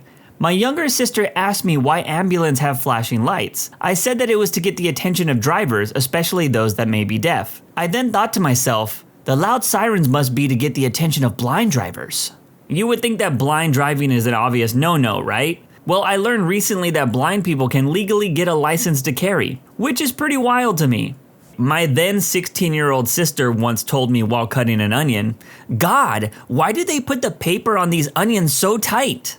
She actually thought the skin of an onion was some kind of wrapper. I used to work in a kitchen and one of the pot washers was cleaning a slicer and not exactly being careful. I told him the correct way to do it so he didn't chance cutting any of his fingers. With a straight face and being completely serious, he told me that he didn't care if he cut his fingers off. It would just grow back, like a starfish. "Hi, is this the Krusty Krab?" "No, this is Patrick." I was once told that substance dogs at the airport, schools, etc. were addicted to the substance they were looking for, so each airport had a different dog for each substance. This person was a university graduate. They were probably really wasted while watching that episode of Family Guy where Brian becomes a substance-sniffing dog and gets addicted to a certain powder. I bet they saw that episode on TikTok and then there was Subway Surfer and someone cutting soap next to it. This happened last night at the bar I work at. I get a ticket for 2 Chardonnays, one with ice. All right, one with ice. And one as it's supposed to be. There we go. 3 minutes later, in storms a lady with 2 wine glasses in her hand. "Look at this," she says, and somewhat slams the glasses onto the bar. I am a little shocked that the glasses didn't break, and I did as I was told. I looked at the glasses. Yes, one Chardonnay with ice and one without. "What's the matter, ma'am?" I ask. "Why did she get more wine than me?" she asked, annoyed. "More wine?" I ask. "There's not more in either one. Both have 120 milliliters exactly, as it's supposed to be. Would you like some ice too?" "But that one is fuller," and she points at the one with ice. "Yes, it has ice in it," I reply. "Why does she get more wine with the ice? Why don't I get more wine?" "Look, this one has that much more wine," showing the difference between the glasses by pinching her fingers. Well, you get where this is going. This lady didn't understand that if you fill 2 glasses of wine and add ice to one, the ice will make it look fuller. But it's just because the ice takes up space. I had to literally show her that it's just the ice making it look like the glass is fuller, which it of course was, but didn't have more wine. Even then, I think she still thought she was being mistreated. When you have to explain Archimedes' freaking principle to an irate customer, you should win a prize. Doing so sounds frustrating enough in a normal setting. Now picture a crowded bar, 2 rows of people waiting to order drinks, a ticket machine spitting out orders from the terrace and the seating area. But damn, I wanted to end this lady. In the end, I took out the ice from the glass, told her, "Look, the same. Now I add the ice, just the ice, and there you go. I didn't add more wine, did I?" And then she sorta agreed and sat her butt back down. Still don't think she trusted me on the "there is no more wine in it" part. If I ever open up a service-based business, I figure each of my employees should get 1 F off per year of service. It will be well advertised to our customers that if you are the lucky recipient of said F off, you should assume that you're the worst customer that employee has dealt with in the last year. And you should ban yourself from the premises. While working at my first library job, there was this young college girl, I'm assuming freshman, who came into the public library for some books for class. She seemed to be doing fine, so I leave her alone until she repeatedly makes very frustrated noises, so I offer my help. "Can I help you find something?" "I need the Korean Bible." "The Bible in Korean?" "Yes." "We might have that in the international collection. Follow me." I go to said collection and do not find the Bible in Korean. I offer her the Bible in other languages or a novel in Korean. On seeing the text of the Korean novel, she looks very confused. "No, this isn't it. I need the Korean Bible." "Right, so you basically need the Bible written in the Korean language." "No, I need the Korean Bible. It's like the Bible, but it's in Arab." Me trying not to facepalm. Do you perhaps mean the Quran? This is also the same job where my 60-year-old boss asked me what pitcher and catcher meant on a gay blog she happened upon. And when I explained, she very cheerfully walked away saying, "Well, 'tis better to give than receive." Heard 2 girls talking on the bus to my class. Girl 1, "Let's go to Hawaii this summer." Girl 2, "I wish. I don't like to fly though." Girl 1, "It's fine. I think the bridge is almost finished. We can just drive." These girls were students at a university. Okay, so after reading this, I instantly Googled how long that drive would be if a bridge existed, and I found this comment. Okay, I'll bite. I'm not gonna take the "it's impossible" end of story route here. We all know that's true. Assume, despite all the engineering challenges, someone found a way to safely build a bridge between San Francisco and Honolulu that didn't bankrupt the United States in the process. Consider that it is roughly 2,400 miles between San Francisco and Honolulu. That's roughly the same distance between San Francisco and Detroit. And Google Maps says that it'll take 35 hours to get there, without rest stops or meal stops or hotel stops. Assuming the highway is built to federal interstate standards, I would imagine it would take about that long to get there, again without stops. Probably about 4 days or so if they actually built rest stops on the bridge. But if you had one bad accident on that bridge, I would expect the time to multiply exponentially. So when is the tow truck gonna get here? AAA says sometime tomorrow. A friend thought human specimen plus store-bought chicken egg equaled a live creature. But in reality, it's just really salty scrambled eggs. Excuse me, can you tell me where Half Dome is? I was outside the Ahwahnee in Yosemite and just pointed at it. Is it behind the mountain? The mountain is Half Dome. Oh, I thought Half Dome was a rock. It's a really big rock. The sad thing is I know Yosemite employees get questions like this all the time. In the valley, I only carry my climbing ropes inside a rope bag, so people don't ask me questions like this nearly as much. Knew a pathological liar in high school, told everyone she was allergic to peanuts and forbade anyone to have peanuts even in the same room as her. One day I saw her eating Reese's peanut butter cups and my friends and I said, "Aren't you deathly allergic to peanuts?" To which she replied, "They use different kinds of peanuts in Reese's that I'm not allergic to." My grandma said she was allergic to peanuts, yet ate peanut butter all the time. She said it was the solid texture of peanuts that made her allergic. I mean, I loved my grandparents, but what the hell? I know all about pathological liars. I used to work with a guy that said he couldn't wear silver watches because his sweat melted them, and if he wore a gold watch, it would make the watch spin out of control like a time travel movie effect. A customer brought in an iPhone with standing water in it. I showed them and explained that is why the phone is no longer turned on. He proceeded to yell at me in front of other customers. "I have a PhD and I can guarantee you water does not do things like that to electronics." I said, "All right," and just returned his phone to him. It's obvious that his supposed PhD degree was a blanket response to any verbal conflict, but even if he did have a PhD, how exactly would that make him qualified in other subjects than the one he studied? Maybe his PhD stood for pretty huge dent in his head.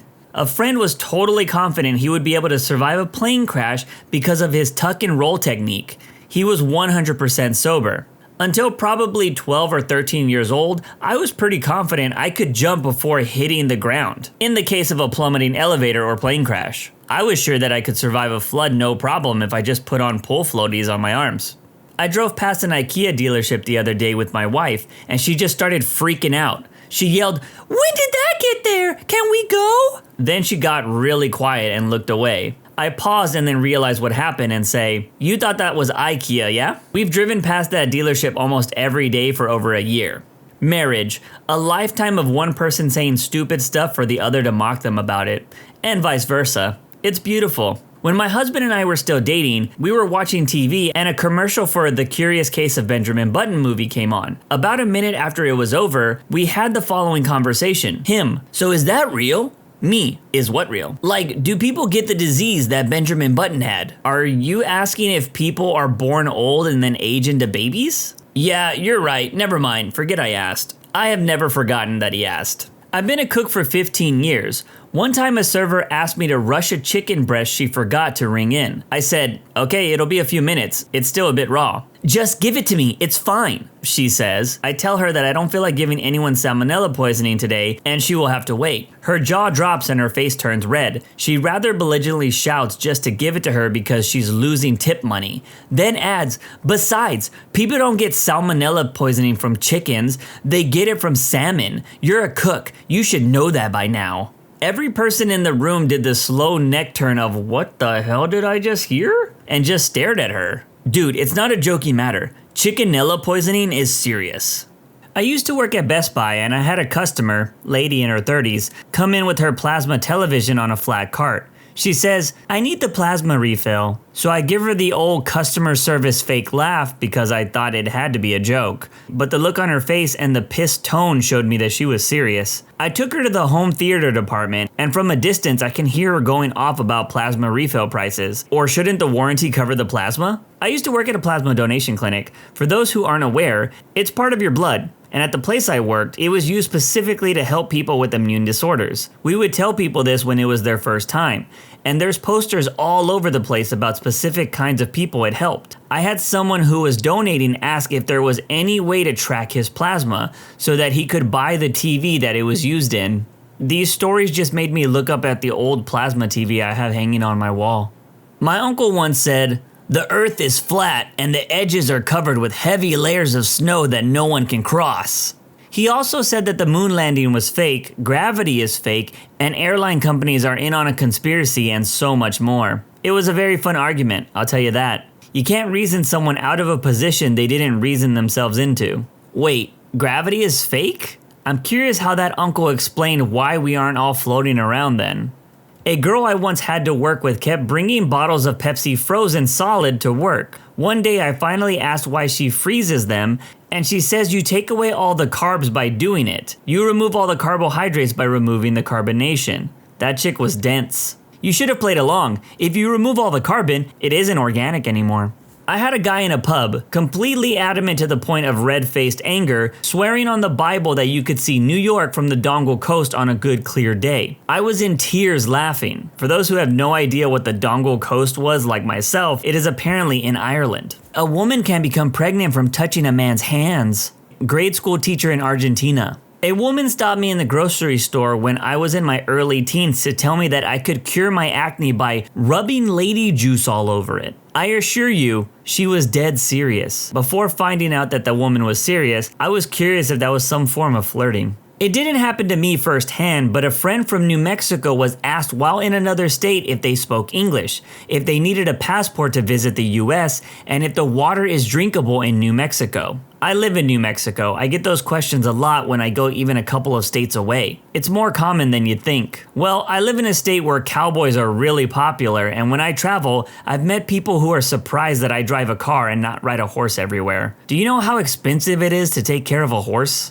My stepmom, as she ripped the bandage off my sister's 3rd-degree burn. It just needs fresh air. She then made my sister clean the chicken coop with a large, now exposed burn wound. Of course it got infected, almost killed my sister. She recovered, thankfully. Another gem from the same woman, while scolding us for getting bored and asking to leave after 4 hours in a museum, we could have gone to see Lewis and Clark's first plane.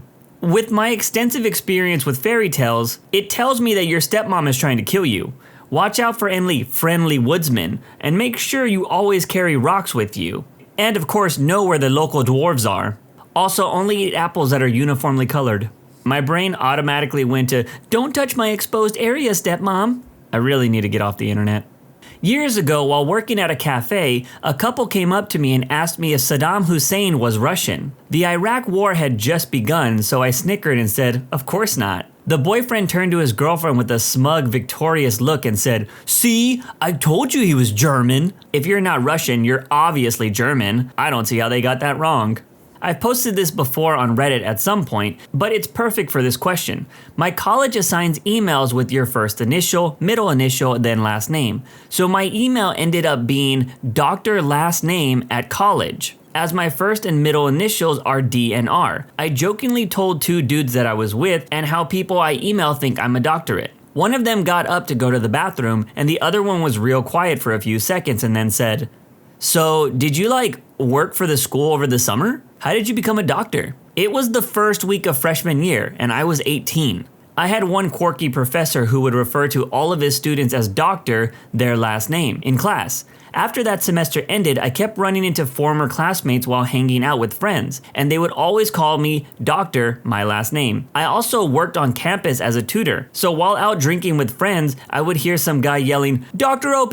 Dr. OP, hey! And my friends would say, wait, you have a PhD? And I would say, no, it's just some crazy guy. Then the guy would come up to me and say how much I helped him learn math and how I'm an awesome teacher. After he left, my friends were convinced that I was a math teacher with a PhD, and for some reason I was lying about it. This was reinforced each time we saw another one of my classmates and they'd do the same thing.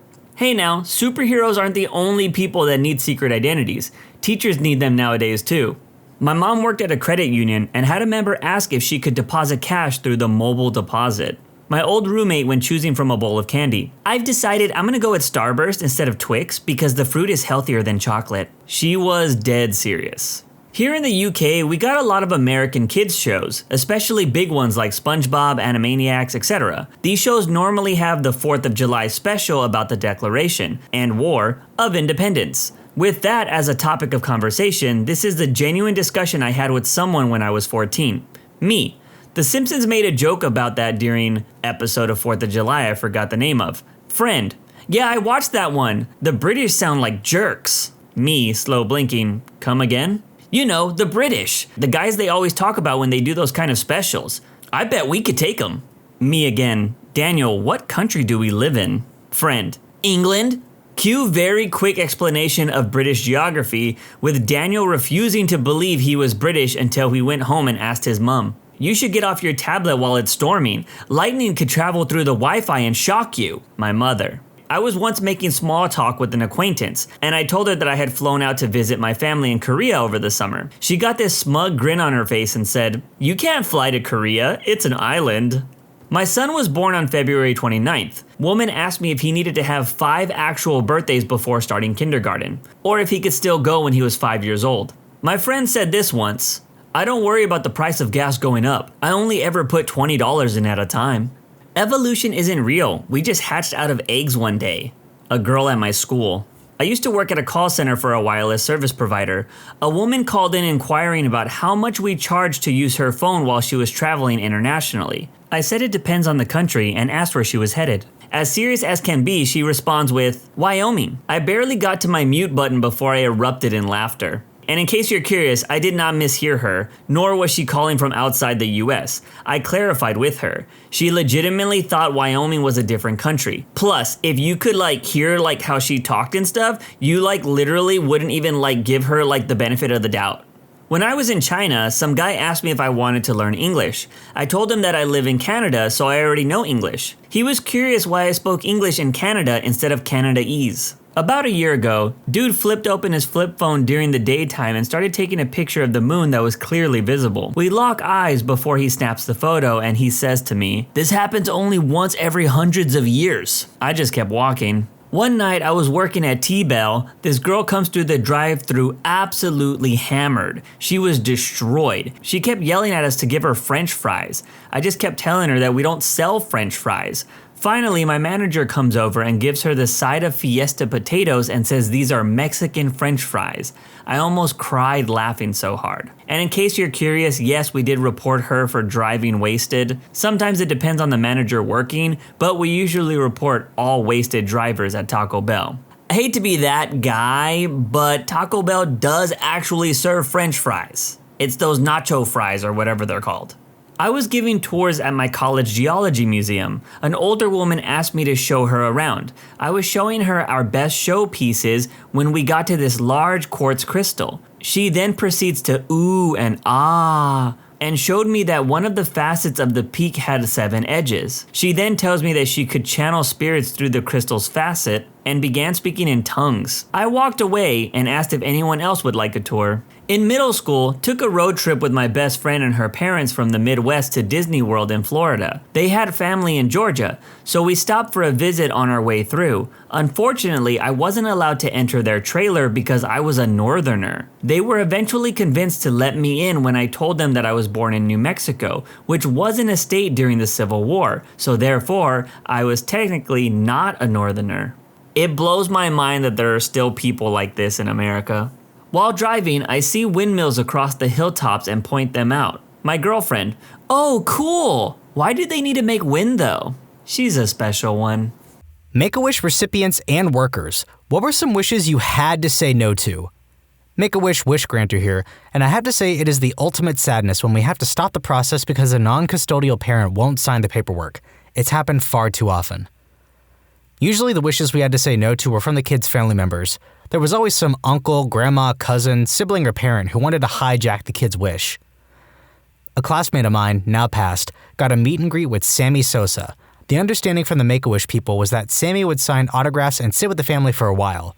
Now, this kid was all about Sammy. He had his jerseys, loved Sammy's little leaps after home runs, and if I recall correctly, even was big into Pepsi because of Sammy too. When the day came, Sammy showed up late. He didn't respond when the family greeted him. It was described as a sullen silence, signed a glove, and then walked away. My classmates started crying once it was clear Sammy was not going to come back.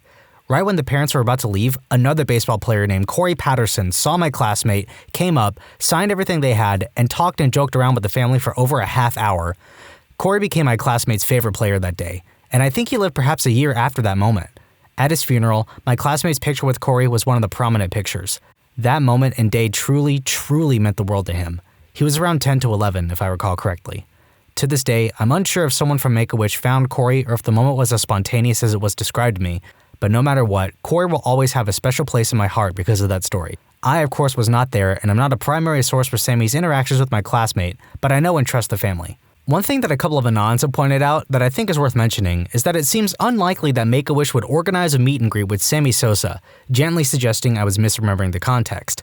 The Anons argued that it's more likely their meet and greet would be with the Cubs team as a whole, and that this changes the context of Sammy's actions if the meet and greet wasn't directly with him. What I do remember is that this story really rocked our tight-knit community, but made us that much more appreciative of Corey Patterson. My little brother has had 2 heart transplants so far, and will probably get another one before it's all said and done. His wish was to go to Nintendo. Well, Nintendo Japan doesn't grant wishes, but Nintendo of America does. He stayed in Seattle for a few days and had a day-long tour of Nintendo. Unfortunately, Reggie wasn't in the office that day, but the Treehouse staff led him around all day. This was right before the Switch came out, so we got to play Breath of the Wild before anyone. They gave him a sweet goodie bag and let him go on a shopping spree in the employee store. I received a wish when I was 15. At the time, I was madly in love with Harry Styles and of course wanted to use my wish to meet him and spend the day with him. After telling the wish coordinator this, she broke the news to me that if I were to meet him, it will be a year from then, with about 15 other kids for a very brief moment, a hello and a photo. Upon hearing that disappointing news, I changed my wish and instead went to Australia for 10 days with my family and swam in the Great Barrier Reef. Just for some background, both my sister and I are pretty dang sick, and so we had the rare occasion where we both got wishes. My family suggested that we just do one, but Make-A-Wish was adamant that we each got our own. My sister's Make-A-Wish was to meet Taylor Swift. We flew to Nebraska for 2 days, got in the same meet and greet line as people who won radio contests, took a picture with Taylor Swift, and that was that. I, on the other hand, asked to meet Christopher Nolan. He had never been requested for a wish, so we were flown to LA where we got a tour of the Warner Brothers lot and then had a private lunch with Nolan and Emma Thomas, his wife. We hung out for 2 hours where they finally left because they had some film-related thing to do. We found out later that he'd only agreed to an hour, but during the lunch insisted that he stayed longer. It was quite interesting how we both had celebrity wishes and they both turned out so differently. I asked for a shotgun because I was into clay shooting. They said no. Went for a rally driving day. They picked my family and I up in a limo. Drove us 2 hours to the place, and then I had the whole place to myself and lots of time behind the wheel. It was great. They paid for pro pictures and a meal after for my family and my godparents' family. Even just gave me some spending money. I had a great time. 10 years later, still alive. And hopefully have that shotgun? This isn't my personal story, but one of my uncle who passed away shortly after I was born. He loved the Terminator so much that he wanted nothing more than to meet Arnold Schwarzenegger. Due to having a busy schedule, Arnold's agent had to deny him of his wish a couple of times, was filming for the second Terminator. My uncle was so determined to meet Arnold that he then changed his wish to meeting Maria Shriver, Arnold's wife. Because of his determination, he was allowed on set of Terminator 2 Judgment Day. He got to meet Arnold, Maria, and Arnold's stunt double. My mom still has the pictures and it makes my heart soar. Make-A-Wish is fantastic and I'm so glad my uncle got to live out his dream. My condition prevented international travel, so even though my top wishes were to go to Japan or to the UK to meet J.K. Rowling, those were denied. I ended up doing a shopping spree at Mall of America, which sounds kind of lame, but I grew up poor and had a lot of fun being able to just buy things for myself without worrying. First thing I bought was a new pair of glasses, since my old ones were scratched to crap and too weak anyway. When I was in college, I had a good friend named John. We were both in automotive 8 hours a day for 2 years. One day, we grabbed sushi on lunch, and he casually mentioned at 12 years old, current age 20, he was a recipient of Make-A-Wish. He asked for sushi and just sushi. You could see his eyes light up just telling the story. They set him up with a private lunch at a local sushi bar where he had the entire selection of sushi rolls laid out in front of him with each and every possible condiment, roll, and side. Not an expensive or grandeur request, but Make-A-Wish went above and beyond. I've been the recipient, and later on after my health improved, I volunteered as a wish coordinator. My original wish was to attend the Oscars. That got denied by the Academy as they do not grant wishes. I wound up going to the People's Choice Awards as a VIP. Make-A-Wish flew my family to LA for a week, all expenses paid. They got us a limo for the show, paid for my dress, hair, and makeup, we walked the red carpet, and were seated very close to the stage. It was a once-in-a-lifetime experience. The generosity of the volunteers is remarkable. They even had someone greet us at the airport on arrival. It was extremely important to me that my brother and sister were included in my wish because my illness had robbed them of part of their childhoods. I am forever indebted to everyone who made my wish possible. When I turned 18, I decided to volunteer as a wish coordinator to give back to an organization that did so much for me. I met with wish kids and their families. We would always arrive with a gift for all of the children of the family based on a little survey they filled out. We'd talk with the child and help define their wish. It's important to determine the child's true wish and make sure that it isn't influenced by parents. The most common wish is to go to Disney. Celebrity meet and greets are the ones that often can be turned down. First, because it's undefined what a meet and greet is. It could be the child literally waving at someone and no one wants that. And second, because not all celebrities grant wishes or can schedule time to meet wish kids. The coolest wish I worked on was a shopping spree for a boy who was confined to his room. He got $7,000 to go buy video games, TVs, a tricked out lazy boy, etc. for the ultimate gaming setup. I worked with a guy who was a Make-A-Wish kid and he said he wished for a puppy and was denied. It makes sense that they're not going to give live animals to a little kid. Well, it's between that and the shotgun. When I was a baby until I was 5, I had cancer and got some wishes. My first wish was for a computer. I only wanted a computer because it came with a mouse. Yes, I thought it came with a real mouse. So, obviously it was rejected because you can't have pets when you basically live in a hospital and my family is broke anyway, so they couldn't give us a pet. I ended up getting some dope googly eye glasses and an epic trip to Disney World. It was the only family vacation we ever got to go on. I didn't know the kid at all, but he died from cancer his senior year of high school when I was a sophomore. We had an assembly for him. His name was Tyler. His wish was a gift to his best friend. Tyler went to a computer store with his friend and asked him to show him the best computer there.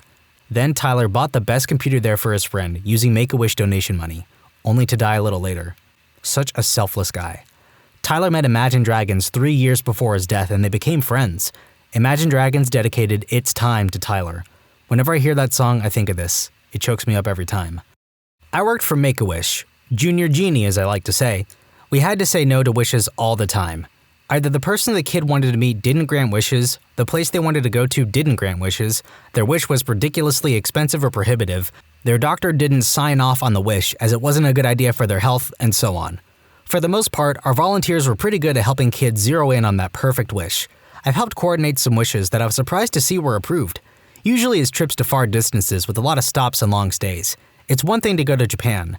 It's another to go to Japan for 2 weeks. It's another to go to Japan for 2 weeks and go to 10 different attractions.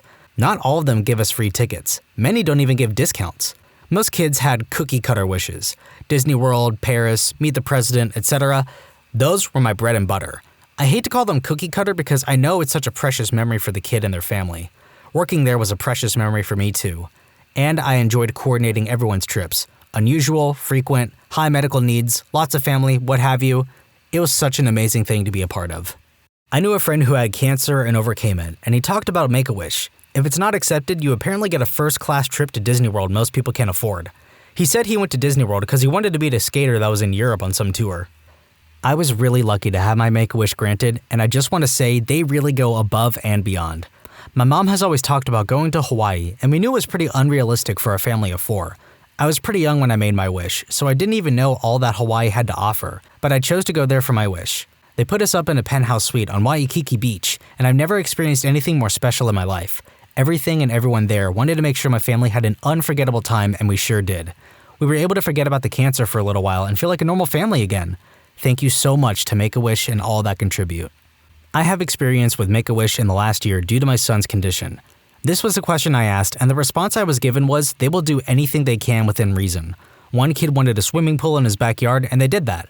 Because of how the process goes with Make-A-Wish, they ask the kid a lot of questions to determine what the child wants and to ensure there isn't any influence from the parents. My wife and I sat with my son while they asked him a lot of questions over about a 1-hour period to determine what he wanted to do. They asked my wife and I to sit there silently while he answered honestly. We are going to go to Legoland and meet Darth Vader sometime in 2019. I was a Make-A-Wish kid around 20 years ago. I was 5. I asked to be turned into a dinosaur. They said no. 0 out of 10, worst organization, they hate kids, boo. A couple of years ago, I went to Disney at Orlando, and there was a little boy running around wearing a shirt that said, "I'm a Make-A-Wish kid." My friend had to comfort me when I cried because the toddler's mom and aunt told the pretzel vendor his Make-A-Wish was originally, "Make mommy happy." I got genuinely emotional reading that, and I'm so glad I'm not crying on mic right now. The moment I met with the workers, I asked to go to the moon, but was turned down. Tried to compromise with space in general, ended up going to Italy. Not as cool. One of my nieces is a Make-A-Wish recipient. She had stage 4 rhabdomyosarcoma. They flew her, her sisters, her dad, and her grandma to Disney World, and they had the time of their lives. She's 6 years cancer-free and still talks about how grateful she was for that trip. She's just turned 14, and her younger sister talks about how it was her only plane ride ever. That organization is amazing and will forever have all of our support. I would like to add that the Ronald McDonald House Charities is another amazing organization that put my family up for housing in Manhattan during her treatment, over 2 years in the hospital at a minimal cost. Before that, we were driving 3 hours each way every time she needed chemo. Also, shout out to the Sloan Kettering Oncology Ward for taking care of her and making her feel like a kid while she was going through treatment. I think we all know by now the comedian who had a kid request he show up to the child's funeral dressed as a giant member. Kid made it through his illness. The comedian is named Russell Howard, and I gotta say, laughter is the best medicine. My son chose a Disney cruise. He didn't even hesitate in his pick. Probably because we were on day 1 of a Disney cruise we had been planning for over a year when he took a small tumble in our stateroom and wound up breaking his femur. Because, unbeknownst to us, his leg was filled with Ewing sarcoma. This trip he had been looking forward to for so long was destroyed before it even really started. So when it was wish time, he asked for a redo of our cruise. We waited until he had been off of chemo for a couple of months, and we had a wonderful time. We even added days on at Disney World from our DVC timeshare after the cruise. Both the Make-A-Wish folks and the Disney cruise employees told my son to make sure he wore his Make-A-Wish shirt to the parks when we were there. He did one of the days, and even though that wasn't part of his wish, the Disney cast members all treated him great. It was so nice to see him have such a wonderful trip after a ruined dream vacation and a year of non-stop hospital stays. By the way, he is doing great now. He hit 2 years off chemo this past September. I got a wish as a kid, then survived. The biggest, best thing I could think of was to go to Chuck E. Cheese's. I have no idea why I was fixated on that. To the credit of some good peeps, to Chuck E. Cheese's I went. I couldn't be around other people, so they opened it up at night. People deep cleaned it, sterilizing each ball in the ball pit. There was dedication there. Then someone who was cleared medically worked it. Don't remember most of it, was pretty young, mostly just remember the bits I found exciting, but that dang rat casino still makes me smile whenever I see one. Moral of the story, never bet against Make-A-Wish when dealing with logistics. Every ball in pit. Kid I know got cancer in elementary school. He was always into history and US presidents, so we asked to meet him. They flew his whole family out to DC to meet George W. Bush. Also, he actually spent more time with them than was allotted in his daily planner according to the dad. The kid beat cancer and is still doing okay. Not a recipient, but worked at a Hard Rock Cafe. A Wish kid's wish was to see Paul McCartney live, so they came in to eat dinner before his concert down the road from the restaurant. We sat him next to some signed Beatles guitars and sheets of lyrics and the such. As an avid Beatles fan myself, I was able to serve them. I sat and talked with that 6-year-old about the Beatles for a good hour, played all the Beatles songs, and had their music videos playing on the TVs throughout the restaurant. It was super humbling with how excited this kid was to go see Paul, and just be able to be outside the hospital for the night. And also super heartbreaking seeing his dad's face the whole dinner. I've never seen such pain, and I think about him frequently. I'm from Minnesota. When I had leukemia 30 years ago, I remember my wish was to go to the Grand Canyon. My parents straight up vetoed me. And instead the family, 2 sisters, went to Disney World and other Orlando attractions through the Give Kids the World program. It was the right decision, but still. Was it the right decision? Because it sounds to me like Disney World is full of more Make-A-Wish kids than actual people. Also, the Make-A-Wish Foundation should have let you have your wish in spite of your parents. That's the whole reason they had those conversations with you. I got offered a Make-A-Wish when I was 5 years old because I had leukemia. My parents declined their offer because my survival rate was very, very likely, and they wanted another kid who was less likely to survive have it. After I was cured, they took me and my twin brother to Disneyland to celebrate using their own money. My parents are wonderful people. In this thread, wish denied, went to Disney. My son was a Make-A-Wish recipient. He wanted to go to Europe. They were planning it, and his piece of crap birth father wouldn't allow my kids to get passports. Great father, huh? Son had like 36% chance of survival from brain cancer, and he said no passports. Anyways, his second wish was an RV trip to the Badlands, Yellowstone, and the Rockies. They got us the biggest bus type, I think it's A-class, RV they could get. Set everything up for us, gave us itineraries, and off we went. It's such an incredible organization, and luckily, my son had a blast after finally having the okay to go. He's also in remission and doing well, thank God. Make-A-Wish is incredible. Fun fact, the amount of kids that wish to go to Disney World is so large that Disney built its own resort for them called Give Kids the World, where only families from Make-A-Wish can stay. They have special buses to transport them, doctors are always on staff, and there's special games and activities at the resort for kids who can't make it to the park that day. I adore Make-A-Wish and everything it's done for kids. It helped send my friend to the Bahamas when she was sick, and she said it was one of the best experiences of her life. It was mentioned several times below, but Give Kids the World was actually made by Henry Landworth, a Holocaust survivor. My daughter was granted a wish. She really wanted to meet Taylor Swift and see her in concert, but Taylor was not touring at the time, so we, her parents, kiboshed that wish. She was not healthy enough to enjoy a long concert, and I didn't want her to postpone her wish since we weren't sure if or how long she might live. In the end, she chose to go to the SeaWorld Resort in Florida and swim with the dolphins. She ended up being scared to death of them and refused to even go in the water. Make-A-Wish sent us to Universal while we were there too, and she had fun. That was 6 years ago, and she is now in remission. We took her to a Taylor Swift concert this last summer, and I think she enjoyed it way more than she would have 6 years ago. So when I was 15, I got to make a wish. My uncle really pushed to ask to meet Tiger Woods and play golf with him. I wasn't into that. Neither were my cervical tumors. I was getting better, and I knew I was going to be okay. I told the wish peeps that I wanted to bow out, but they were pushy. Right in front of my mom, I said I wanted to hit a blunt with Snoop Dogg and wouldn't accept any other wish. That got shut down. I'm fine and 34 now. We did the standard Disney World trip. My son only had months to live, and we had a small window when he was well enough to go. Bruce was 5, so he didn't really have any big or creative ideas. He'd only been to Disney World once for a single day, and my husband wasn't able to come. He told the wish grantees that he wanted to show Daddy the giant castle and ride roller coasters with no lines. Even though it seemed like the cookie-cutter wish, my son's Make-A-Wish experience was truly amazing. I still cry thinking about how much that trio meant to him and our entire family. My son was treated like absolute royalty during the entire trip. Volunteers we met at Give Kids the World, the resort where we stayed, really connected with him, and even flew in from states away when he was on hospice and for his funeral. I love reading about the amazing and unique experiences that others request. I will definitely be following this post. We became so close with our wish granters. Those people are truly angels in this earth. I am so thankful to everyone involved in Make-A-Wish, donors, volunteers, everyone. This organization made such a huge impact on our lives, and we made memories that our family will cherish forever. This doesn't answer your question, but I had cancer when I was 3 and apparently have been approached by Make-A-Wish. Unfortunately, I was only 3 and too young to actually make a reasonable wish, so the wish fell to my parents. They asked for furniture. Furniture! I'm told that I was very sarcastic, even at a young age. When they told me I could wish for whatever I wanted, I thought I could think of something impossible. A big brick house, so the big bad wolf can't blow it down. Make-A-Wish people said that they ran out of bricks granting their last wish. They handed me a catalog of playhouses to choose from. I defiantly flipped immediately to the back and poked one at random before probably returning to my Studio Ghibli movie. And that is the story of how Make-A-Wish built me a 2-story playhouse with heating, air, and electricity. I'm so glad they ran out of bricks. My mom became a wish granter shortly after my son went on his Make-A-Wish trip. She's done many wishes and has even been wish granter of the year for her region a couple times. The only one that was a flat-out no was one recipient who asked for a sexual favor. Other than that, wishes for new cars are always a no, but Make-A-Wish will basically pimp out a car already owned by the recipient. Other than that, She's been a wish granter for everything from trips to shopping sprees to even being on an episode of Fixer Upper where she was wish granter for 2 boys who wanted an accessible playground in their backyard. I got to have mine granted in 1999 when I was 8. I wanted to see my 2 favorite baseball players, Mark McGwire and Chipper Jones, play. Make-A-Wish set up everything. Hotel, tickets to the game for my whole family, and even tickets to Six Flags. Before the first game, they brought us down for batting practice. Got to meet the whole Braves lineup. Didn't meet a single player from the Cardinals, and we were told McGwire specifically declined the request. Braves won that game. I feel karma paid off too.